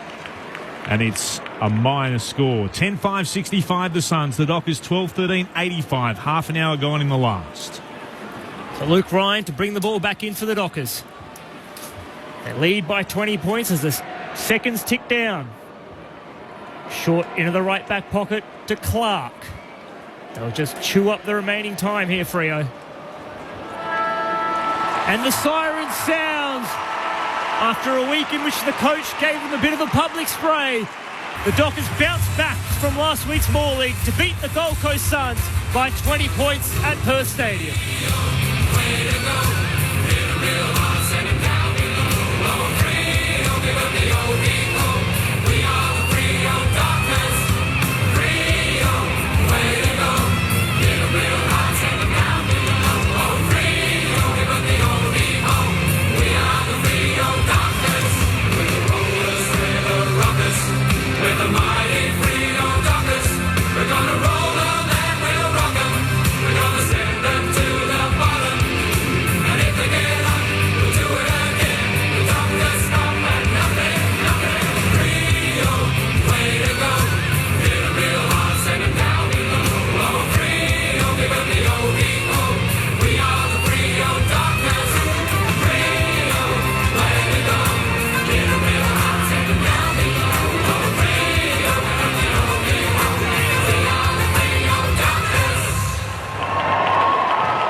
The Dockers respond the way they had to. They climb up to 5th spot on the ladder with their 8th win of the season.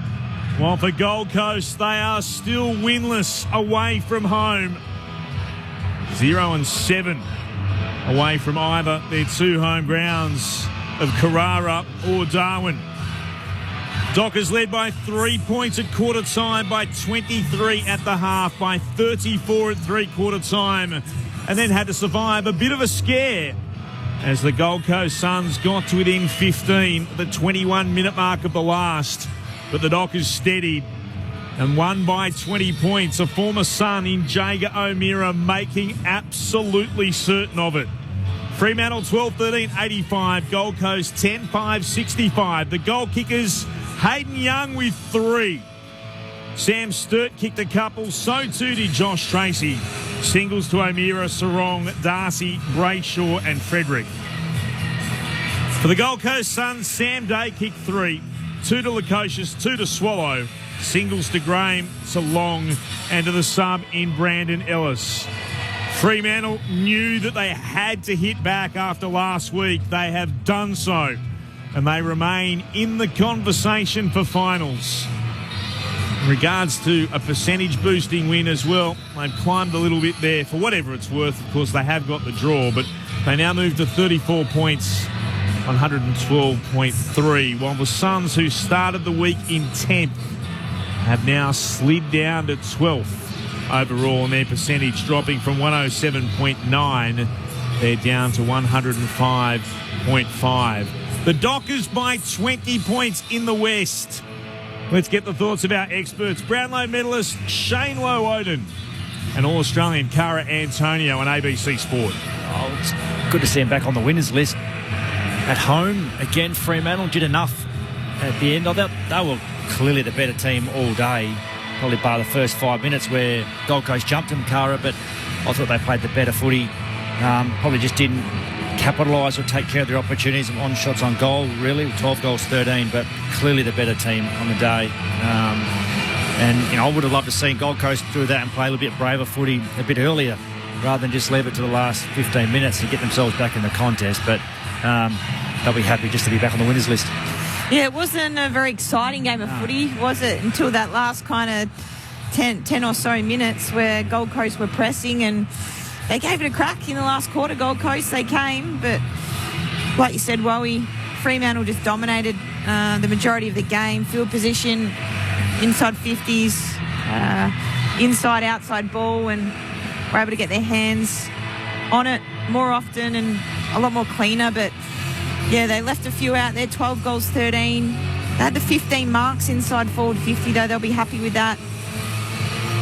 plus 12 in clearance, number one clearance team for the comp, so they hold on to that. But yeah, lot to obviously look at ahead of the rest of the season. The next 7 games for the Dockers in the 8 now firmly. I think, what have they gone to? 5th. So yeah, it'll be interesting to see how they finish the latter part of this season off with who they've got coming up.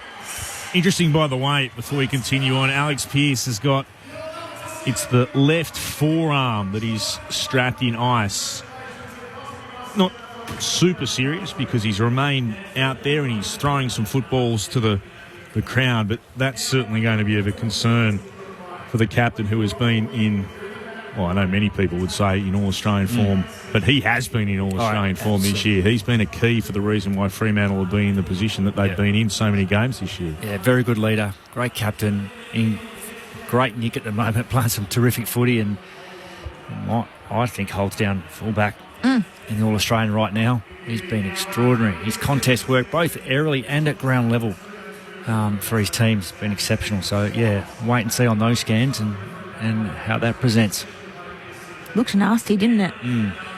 Very hyperextension, wasn't it? Yeah, so whether he's heard a crack or something's popped out, we'll wait and see.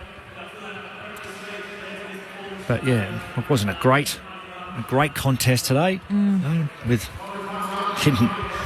well, the crowd certainly was a bit sombre for majority of the afternoon, but they'll just tick the box and move on pretty quickly, I would have thought. Quick review, get the job done, 4 points, move on, next opponent. But, Sydney next week, I think they do. Over there. Yep. So, but CG. For me, Gold Coast, it's a bit bland, really, isn't it? Particularly away. They play really exciting footy at home and up in Darwin. Genuinely put speed on the ball and go. I thought they were a little bit methodical at times today too, and just allowed Fremantle to fold back, and they're a bit stingy, their defence, Fremantle, as we know. They're pretty good in their back 50, but but when they're a bit braver and they put speed on it, they can get out the back really quickly and be exciting. They just weren't able to do that for long enough periods today. Got a great text here, Shane. I'd love to get your thoughts. 0437 774 774. It's from Troy, who asks, fair question, Troy. What does it tell us about this game? Are Freo a genuine finals contender, or a Gold Coast not performing on the road again and again in capitals? Yeah, it's a bit of both. I think Fremantle are a genuine finals contender when they play good footy, and we know they can consistently enough. They can terrorise a lot of sides, and they are exciting. They win the majority of their ones here at Perth Stadium. They're a genuine chance. How far they go and how far they can go, who knows to be seen. But yeah, they can certainly get there. But if Gold Coast don't win on the road, you just don't make finals. It's too hard. You just get your 11 wins. That's never enough, is it? So no, they need to. I don't know what it is. I don't know if it has to be all mental, doesn't it? But once they're outside of their beds, they find it very difficult to win on the road. So yeah, I can't put my finger on it. They were outplayed apart from the very start, where they had a great start to this game, and then apart from that little probably 10-minute patch in the last quarter, they were completely outplayed. But they do show enough at times where you go, well, why don't you put that in more often? I don't really get how they can be, well, raging ball of fire at home, but sometimes a Blue Canary nightlight away. Let's head down into the Fremantle rooms. They've got a bit to celebrate as well. Alexia Pesce's down there. Alex? Here they come.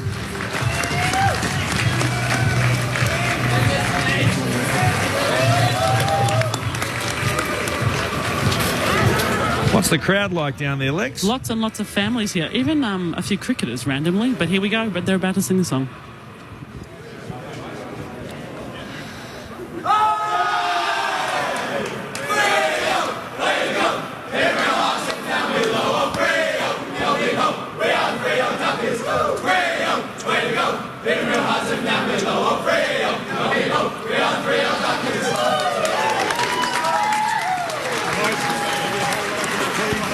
Nice Gatorade shower there for Hugh Davies as well after his first game and first win. What a way to start your career. Absolutely. What cricketers are lurking down in the Dockers' Aaron rooms? Hardy's just walked in. I don't know what he's doing here, but must be a Dockers fan. There you go. I also spotted great Daniel Bandy, former Bulldog and Docker 2, lurking in the background. Congratulations to Fremantle. It was their lights and sirens, thanks to Emergency Services game as well today for the WA Police Force, Department of Fire and Emergency Services and St John Ambulance. So well done for raising awareness of what they do in the community, and they certainly do so much. So Fremantle, you see a couple of ambos and police cars around the ground earlier today with the lights flashing.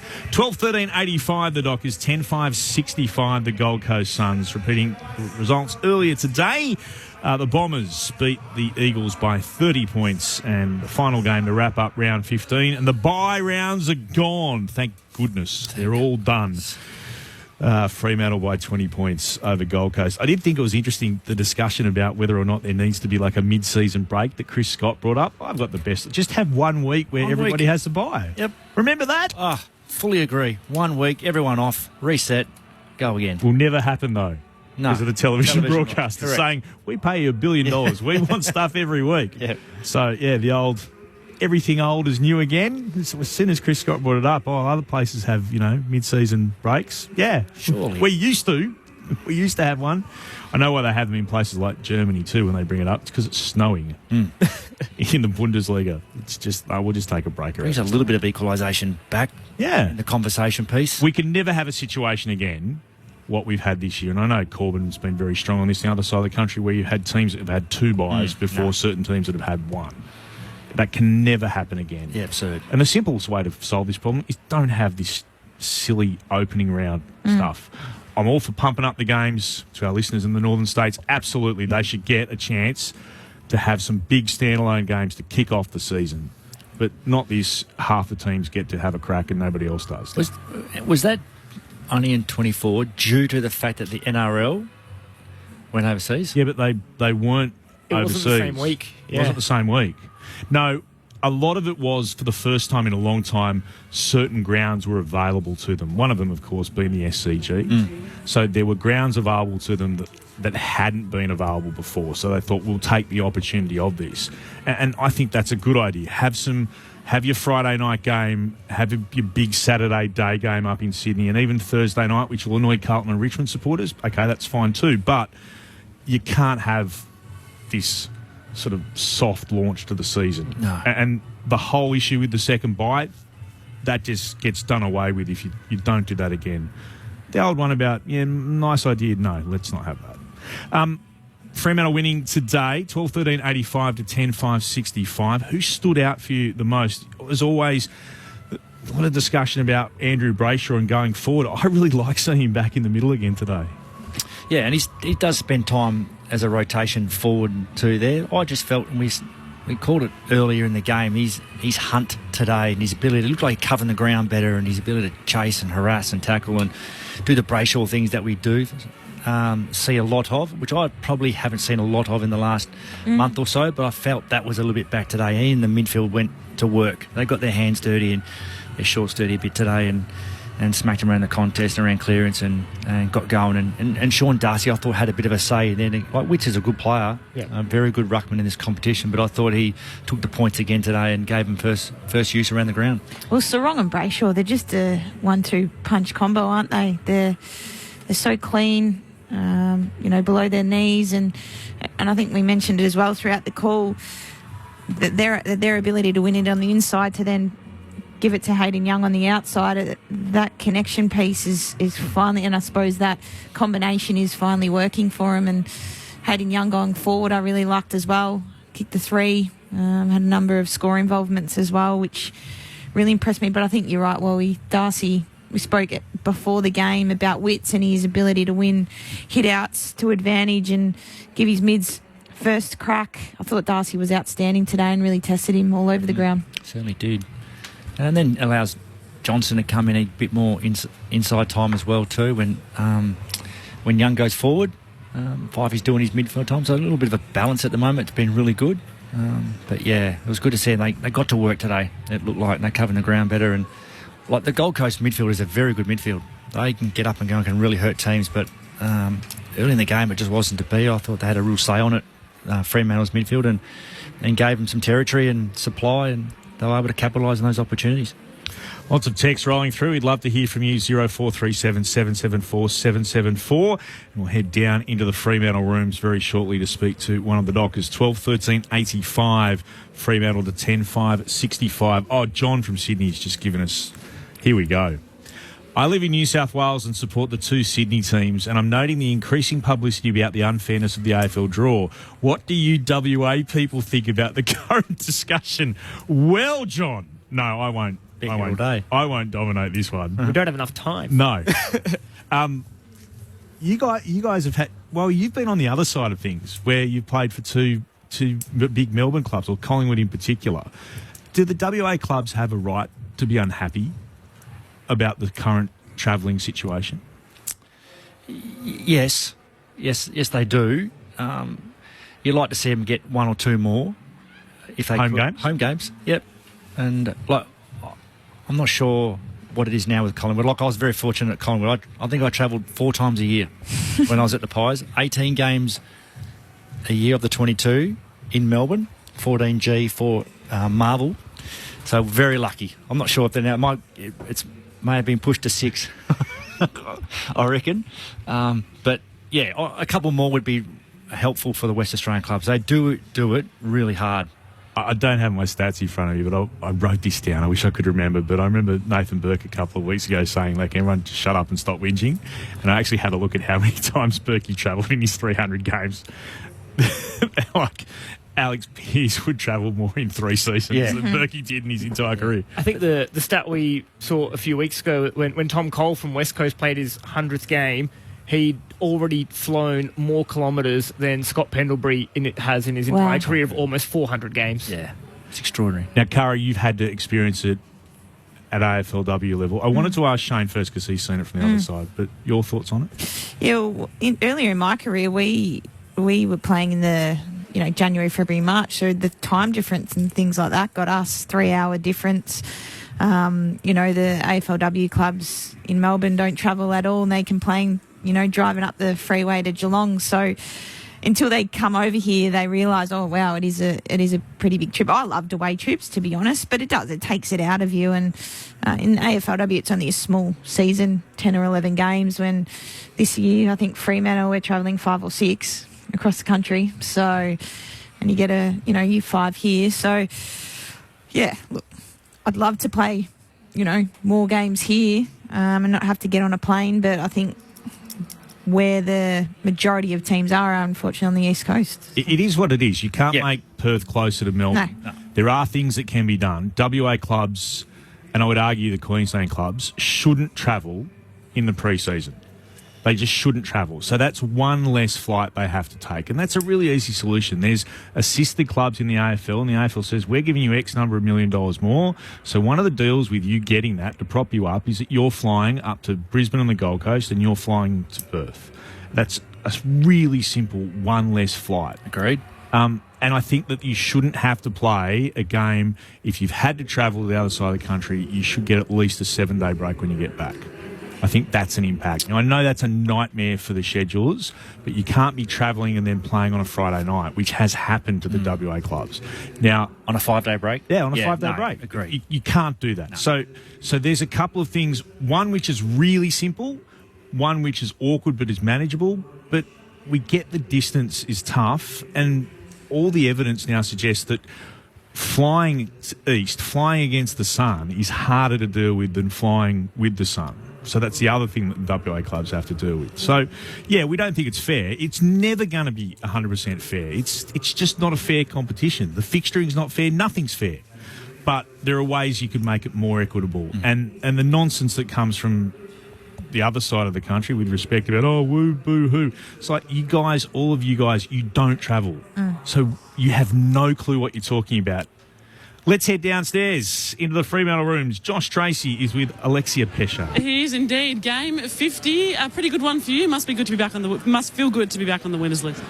Yeah, it certainly is. Obviously a bit of a slow start in terms of the way we wanted to start, but the ability to wrestle back and play the game on our terms and really show out. It seemed like after that second term you did sort of get it back on your terms. What was that message at the first break? Just to take the sting out of it a little bit, I think, was quite chaotic there early, and the ground was really big, so I figured if we took the sting out of it and played the game on our terms, it was going to help us a lot better. You came off there with a bit of a sore shoulder. What happened, and are you all right? Yeah, just a little stinger. I'll be right. As Cara said, guys, I'll throw it over to you up there. Hey Josh, Cara Antonio here. Fantastic individual game from yourself and the boys.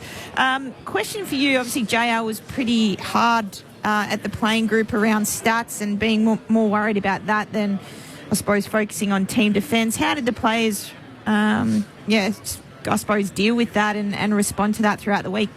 Yeah, it's obviously not an easy one to cop because, the way we value everything inside the four walls, that's certainly not what we stand for. So, to cop that little clip was probably, just a good little freshen up for everyone and got everyone back in on the right road and, put us in a good spot for today. And you sell 50 games. I thought everything that came to you were able to clunk today. Some incredible contested marks. What's been your favourite out of the 50 so far? I don't know if I've sat back and thought about this. Every win at home or away is always a good one to put in the books. And your forward combination, obviously Jackson playing a little bit more time forward with Darcy back in the ruck, and then Sturt coming in and Jai. How have you found that combination, especially today?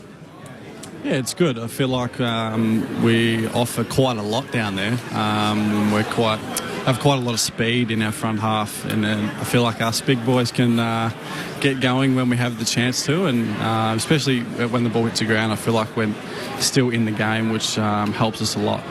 Josh, Shane Woden, congratulations, mate. Great victory over the Suns. Mate, Suns, we know, a very talented midfield group and have been doing it pretty well for a couple of years now. But I felt your midfield group today got on top, a bit of pride in their performance. Obviously been whacked the last couple of weeks, but really today with Sean Darcy leading that ruck combo and the boys getting their hands dirty and giving you guys territory and good supply. Yeah, they're a classy outfit. You can add our wingers into that setup as well, and the response from the boys was really good, and something we feel was always going to show in from last week. Was the contest a big focus for you this afternoon? Yeah, it was. Obviously, we were pelted in there last week, so the ability to bounce back and put in a strong four-quarter performance all across the ground, in the air and on the ground. Josh, Cash Fodor here. I noticed, out there you lead hard, you crash packs, you lay big tackles. Is the physicality, that rough and tumble side of the game, something you just thrive on?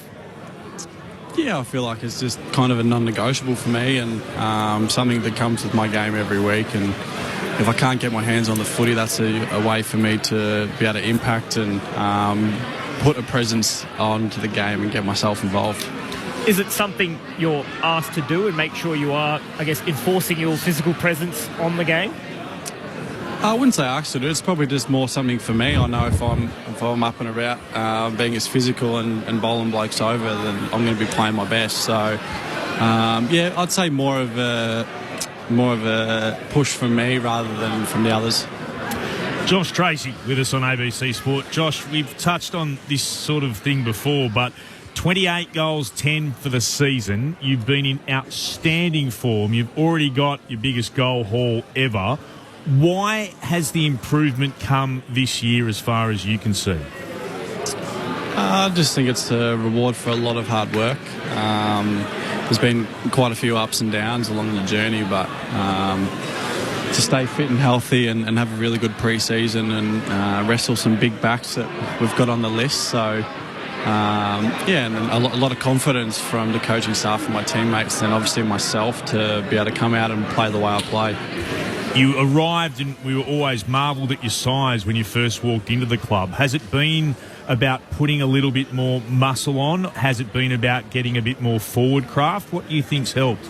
Well, I think all of it, to be honest, and learning about everything in a professional environment and, learning how to use the bigger frame and play that to my strengths. Tell us a little bit about Hayden Young. He kicked a career high of 3 goals today. Great haul from him. What's he been added to this group? He was so good across half-back in previous years, but now running through the middle and can hit the scoreboard too. Yeah, I noticed a few of the mids snuck forward for a bit extra forward time today. No, he's obviously a classy player, and when you've got a ball user like that in there, and he lines up beside a couple of bulls every week, so just adds a bit more polish inside for us, and it's really good. It's an enormous test for any team next week's game. You've got Sydney at the SCG. They're coming, into this game having won their past 10. How do you approach it? Who are you most looking forward to seeing at the SCG? Yeah, well, I think anyone at the moment wants to get up to Sydney and really give them a good challenge. And obviously we'll have a look back at this game and then short turnaround and get up there on Saturday and no doubt give it a red-hot crack. Are you a footy fan away from the game? At the right times, I think. I've changed a bit over the years.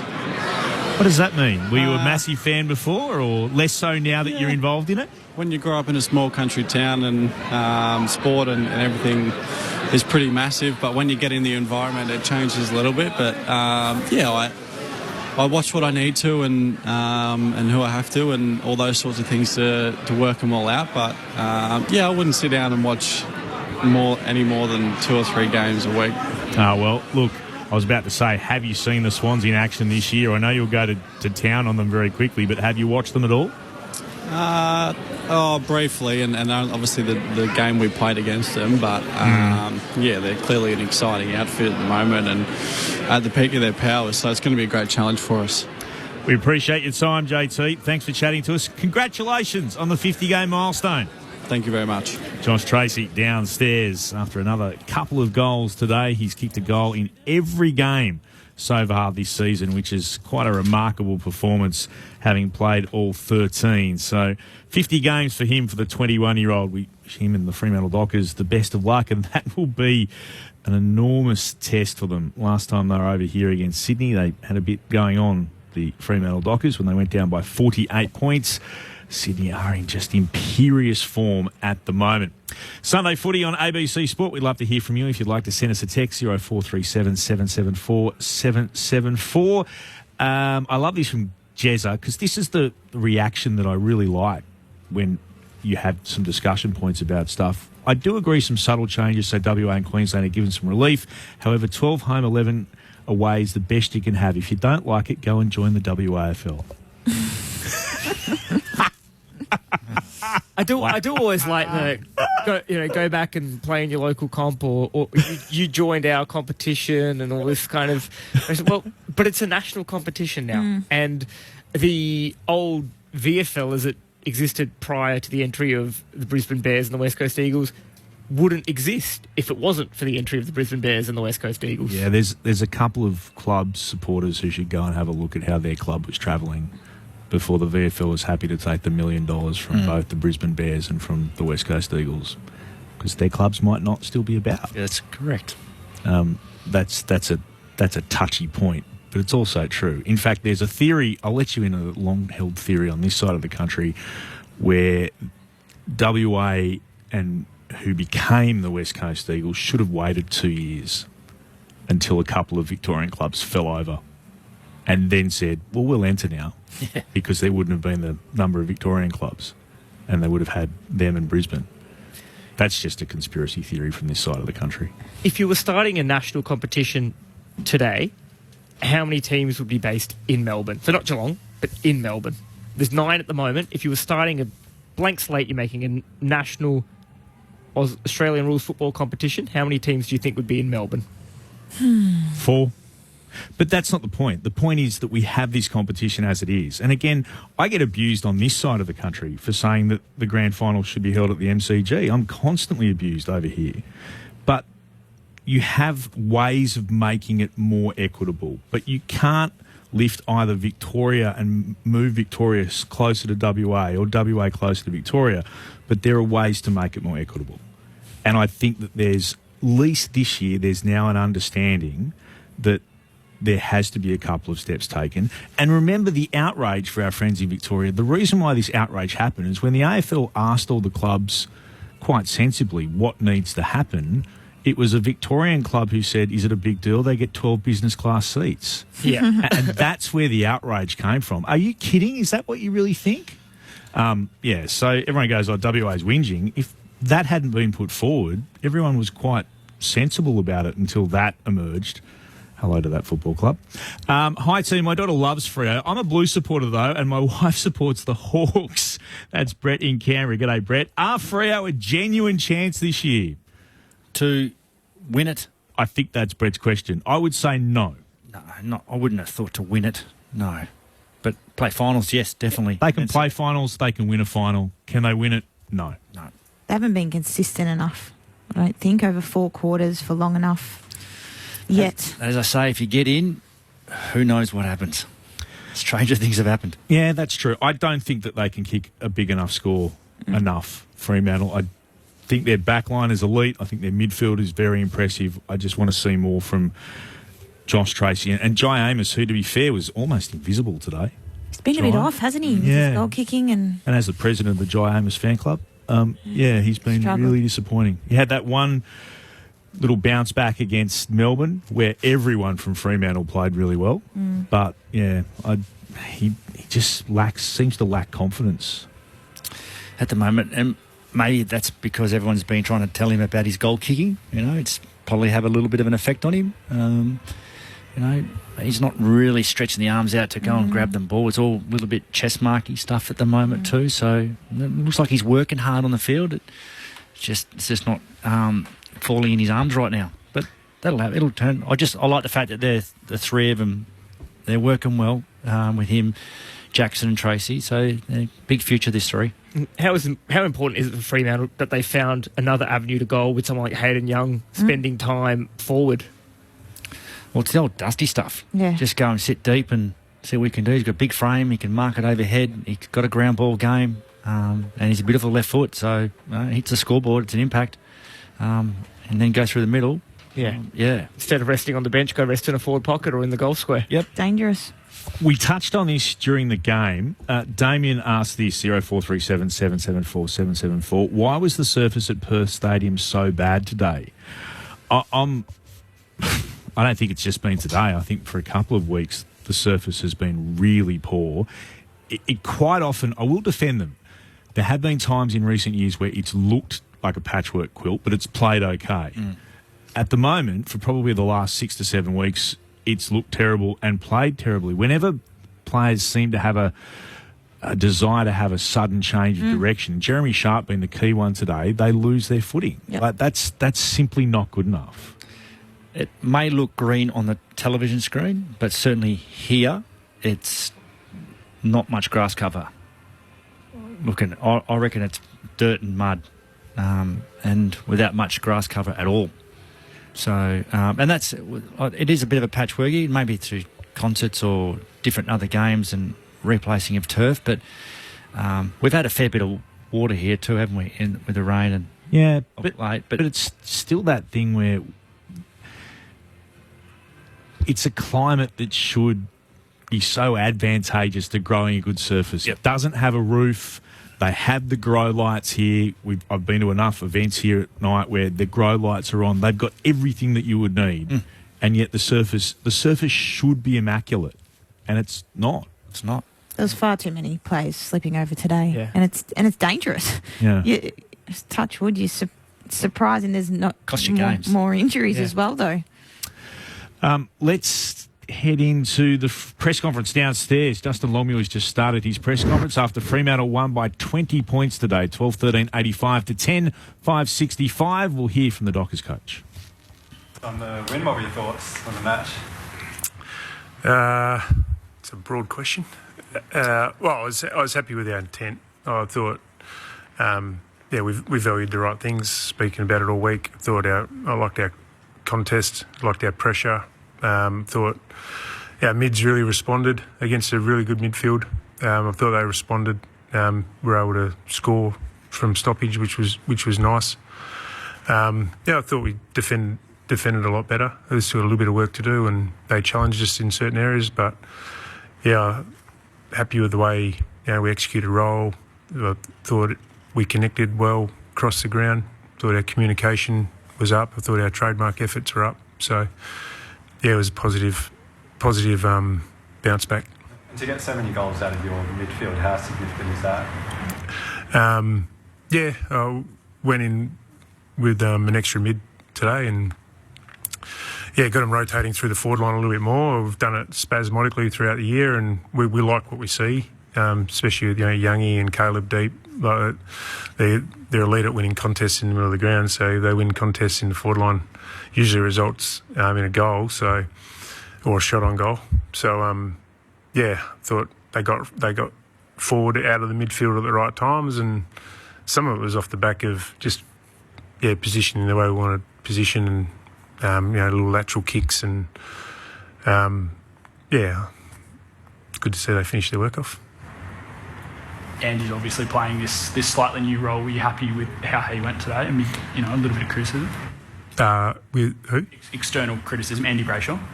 Criticism of Andy. Yeah. From? Just numbers have been down in this slightly new role. Yeah, right. His role hasn't changed a lot. So His game today. Yeah, pleased with his game. Yeah, it was probably a collective disappointment last week. It was, So I thought, he played well. I thought he's back to, his elite hunt, work rate. Thought he pressured well. There's a couple of moments in the first quarter where it just looked like they were going to get out, and one in particular out of centre bounce, he was able to use his speed to chase down and get it going our way. It was he was very effective. Debutant today, he gave him a pretty hard task early on. Held himself all right, didn't he? Yeah, he did. Yeah, he's a competitor. Yeah, and he would have been nervous and playing on a pretty handy forward, which is what you do when you're a key back. You don't come in and get too many easy looks in modern day footy. So, he's a competitor. Second, third efforts, we'll hold him in good stead, and he's only going to grow from it. With Pearce, what exactly is the injury and how? But he's got a sore arm. Yeah, that's all I can give you at the moment. We haven't had an update from the doc. Clearly he was worried about it coming off. That I don't think the doc's found anything. Anything clear cut. So, we'll just have to wait and see how it pulls up and see whether it needs a scan, and I'm unsure of the next step. It looked pretty gruesome initially, like the elbow looked like it bent the other way. How worried were you initially? I didn't actually see the replay. The game went on. I think we were more worried about his arm rather than his elbow, which is maybe a good sign, maybe not. We'll see. We'll see how it goes. Does the injury to Pearce open the door for someone like Brennan Cox to come back? Probably not. Nah, it's 60 minutes of Reggie's footy. So coming off a pretty serious hamstring injury, I don't think we'll be willing to take that risk. I guess Draper's probably the next one to come back in against Sydney of all teams as well. What sort of challenge would that present if Pearce doesn't play in that one? Next man up. Yeah, we're a role-driven team.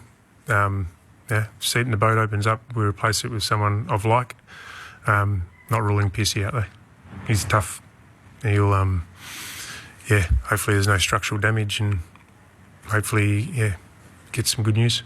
And how was Tracy as well? Because he really hurt his he had a dead arm. Yeah, so came back on. I don't think there's any structural damage there. How significant has he been just in terms of not even the goals, the kicks, but just the effort, pressure, things like that? It was his 50th game today.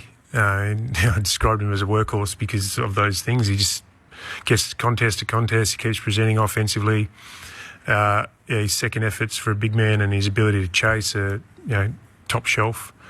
Then he loves the physicality of the game. And then he just keeps on, rocking up to contests. So I've admired his development because there were some things that he needed to work on in his game to be able to be that player for us, and he's worked his backside off. And you love to see guys that are purposeful with the work they do, but also just rep after rep. You love to see those guys succeed. So, he's not the finished product, but he's a pretty good product for us at the moment. It's going well.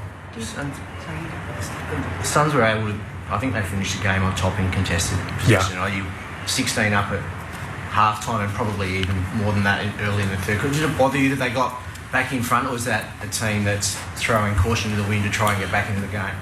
No, it bothers me. Yeah, thought the pre-clearance stuff was pretty even. Oh, well, it was pretty even in the second half. I've got the numbers, but I haven't really looked at them.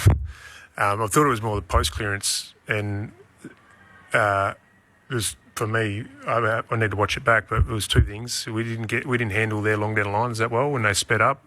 Which is clearly a contest. They sped up and got field position through those long down lines, and thought we lacked predictability with the ball,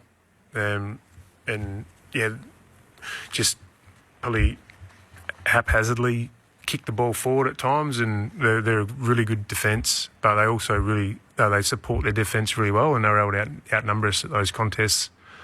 Ground ball was an issue in the second half off the back of that. So. They've got a few things to work on in our game. It wasn't a complete performance today, but it was a big step forward, and really proud of the way the players responded. Justin, what was the turnaround in that second quarter? Their midfield work was really dominant in that first term, but you guys really turned it around. What was the catalyst? I thought it happened before second term. I thought our intent was really good early.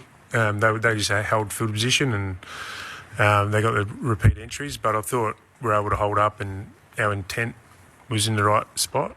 I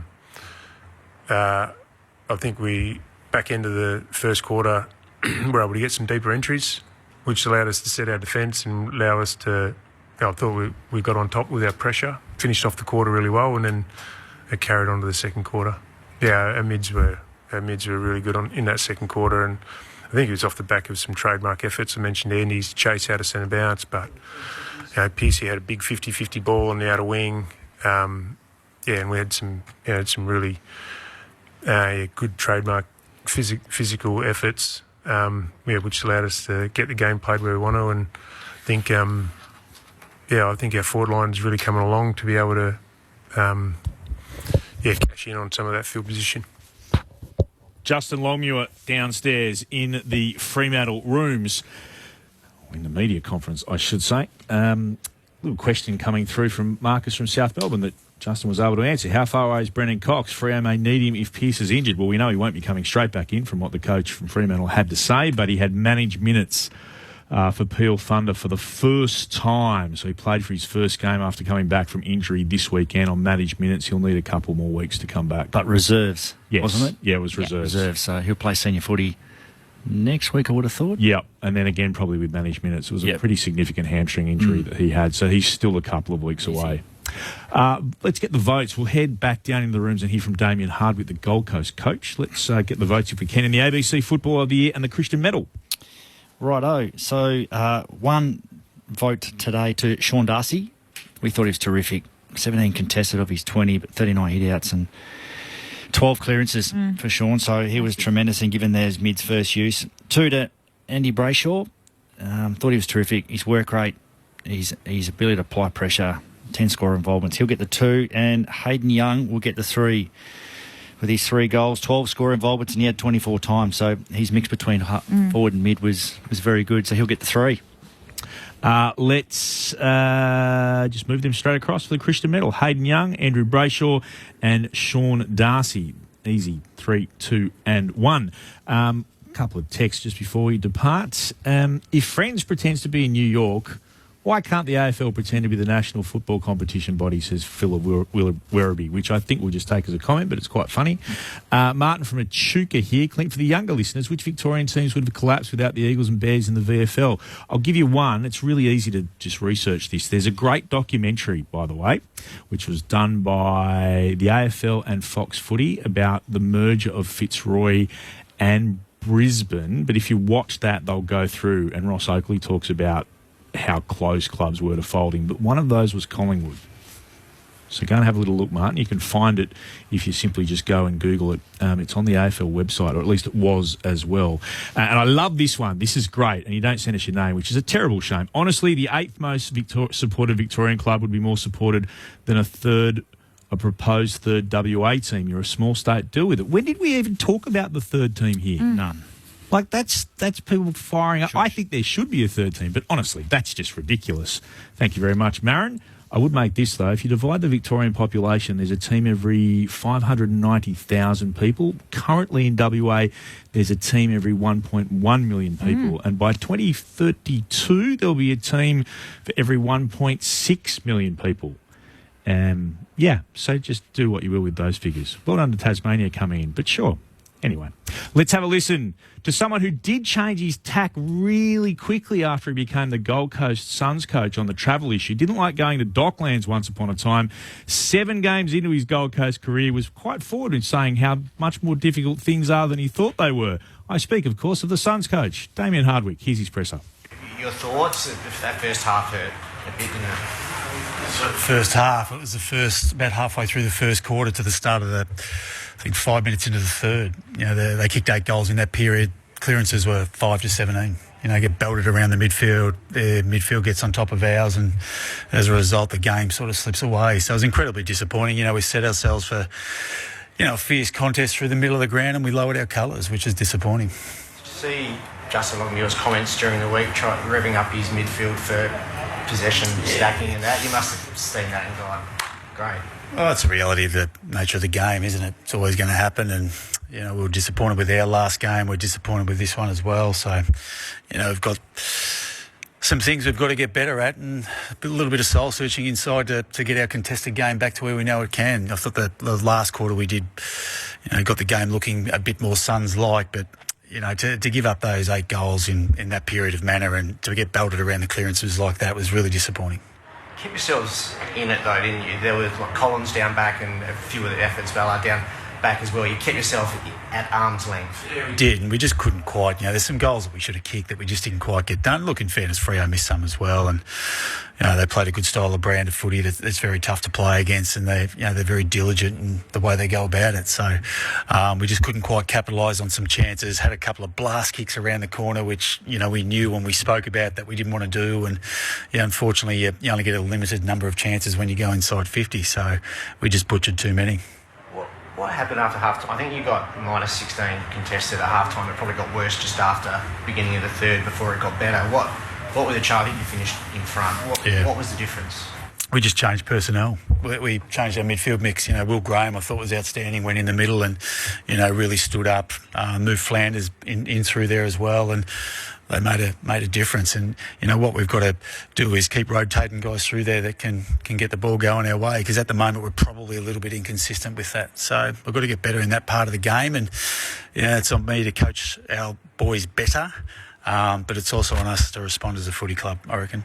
How frustrating is this growing road record, and do you feel like you're getting closer to some solutions? Is it around preparation? Look, we are. Like, the game in itself has, missed opportunities here and there, and it's always hard to win away, as we've spoken about. They're a side that wanted to bounce back after their disappointing performance on the road last week, so it's always a challenge. We've got to win at some stage, there's no question about that, but look, there's some things in the game that we did reasonably well, but there's some areas that we certainly need to improve as well. Andrew Brayshaw was really damaging. What made him so difficult to stop today, did you feel?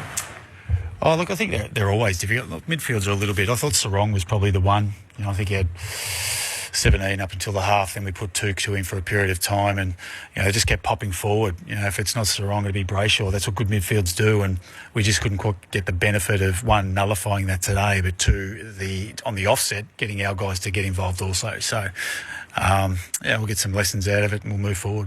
You must have been pleased with Sam Day's output without Ben. Yeah, look, he's been terrific, and Kingy obviously was a loss, but, every time Sam Day's come in, he's contributed with us. He's really combative. He competes incredibly hard in the air, and, I think he kicked maybe three today against a good opponent as well. So, he keeps ticking the boxes for us. Really pleased with his game. Did you have any concerns over the state of the surface? It looked like some players were slipping. Was that discussed at all? Yeah, well, look, no, the surface is fine. It was, it's probably as patchy as I've seen it, but the reality is we get to play on pretty good decks. So, from our point of view, it's fine, sort of thing. So, Ben play against Collingwood? Look, not sure at this stage. We're at a shorter break, so we'll see how he trains during the week. He's got to fully train and go from there, and then we'll make an assessment, towards the back end of the week. But look, we're hoping he is. We think it was, a 1 weeker. Whether because it's a shorter week, it might be 2. I'm not too sure, but hopefully he's available to play next week. Are you clear today? Injuries? Yeah, we got good. Sorry, guys, got to run. Plane. Good job. Yeah, they've got to travel. Hello to everyone on the other side of the country. Fremantle versus Gold Coast to wrap up round 15. 12-13-85 to the Suns. 10-5-65 in front of 40,637. The Dockers winning this by 20 points. Hayden Young had 3 disposals. Akash Fodadar, run through some of the numbers for us before we wrap things up. So Andrew Brayshaw, 32 disposals for Fremantle. Caleb Sarong, his midfield partner there, 29. And as you mentioned, Clint, Hayden Young, 24 disposals and 3 goals as he spent a little bit of time resting forward. For the Suns, the leading ball winners, Toot Miller worked hard all day, 33 disposals. Sam Flanders, 33, injected into the midfield late in the game and did provide a bit of spark for the Suns. Noah Anderson had 23, Matt Rao 23 as well. So, yeah, there's some of the leading disposal winners out there. Probably should also mention, actually, Sam Darcy. We did talk a lot... Sean Darcy. Keep calling him Sam. Sean Darcy.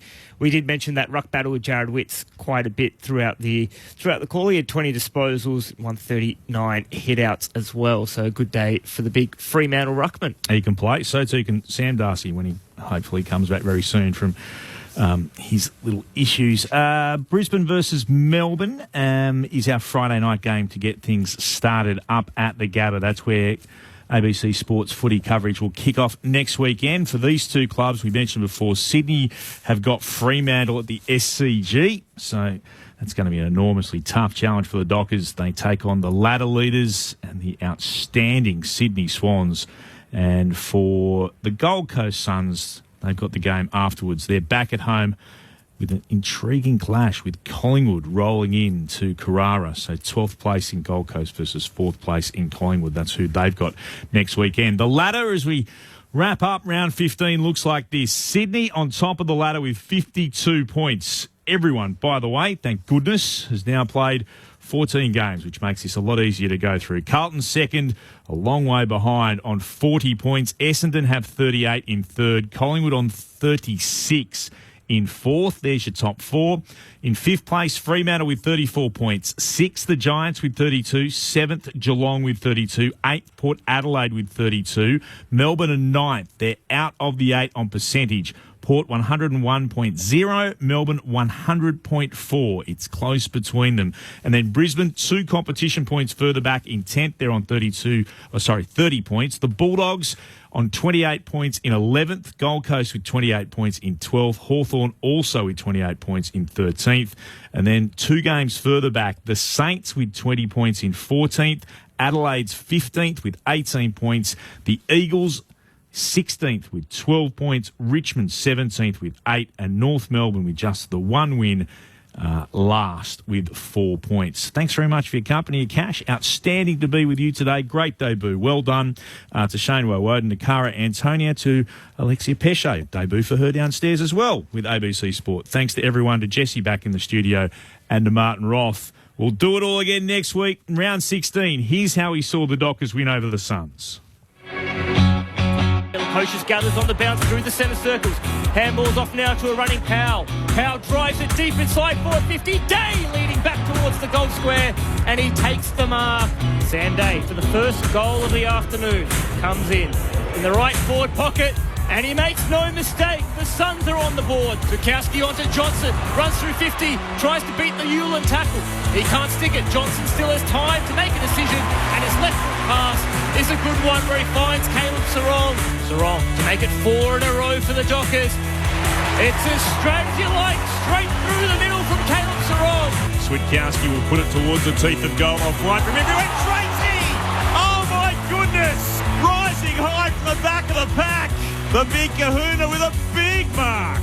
In a milestone game, his 50th for the Dockers.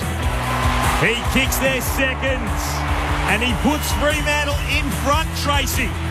Rogers stabs the pass inside forward 50 where he finds Sam Day, who has it at centre-half forward. Man on the mark just inside 50.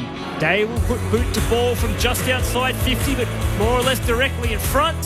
And he's got it. That's a much-needed goal for the Gold Coast Suns. And they break the run of 5 straight from Fremantle. Picked up by Darcy. Scrubs the kick forward. Brayshaw. Handball up to Young. He's got time and space. And if he's got time and space, Hayden Young makes you pay. He kicks his second goal of the afternoon. And the Dockers restore that 35-point lead.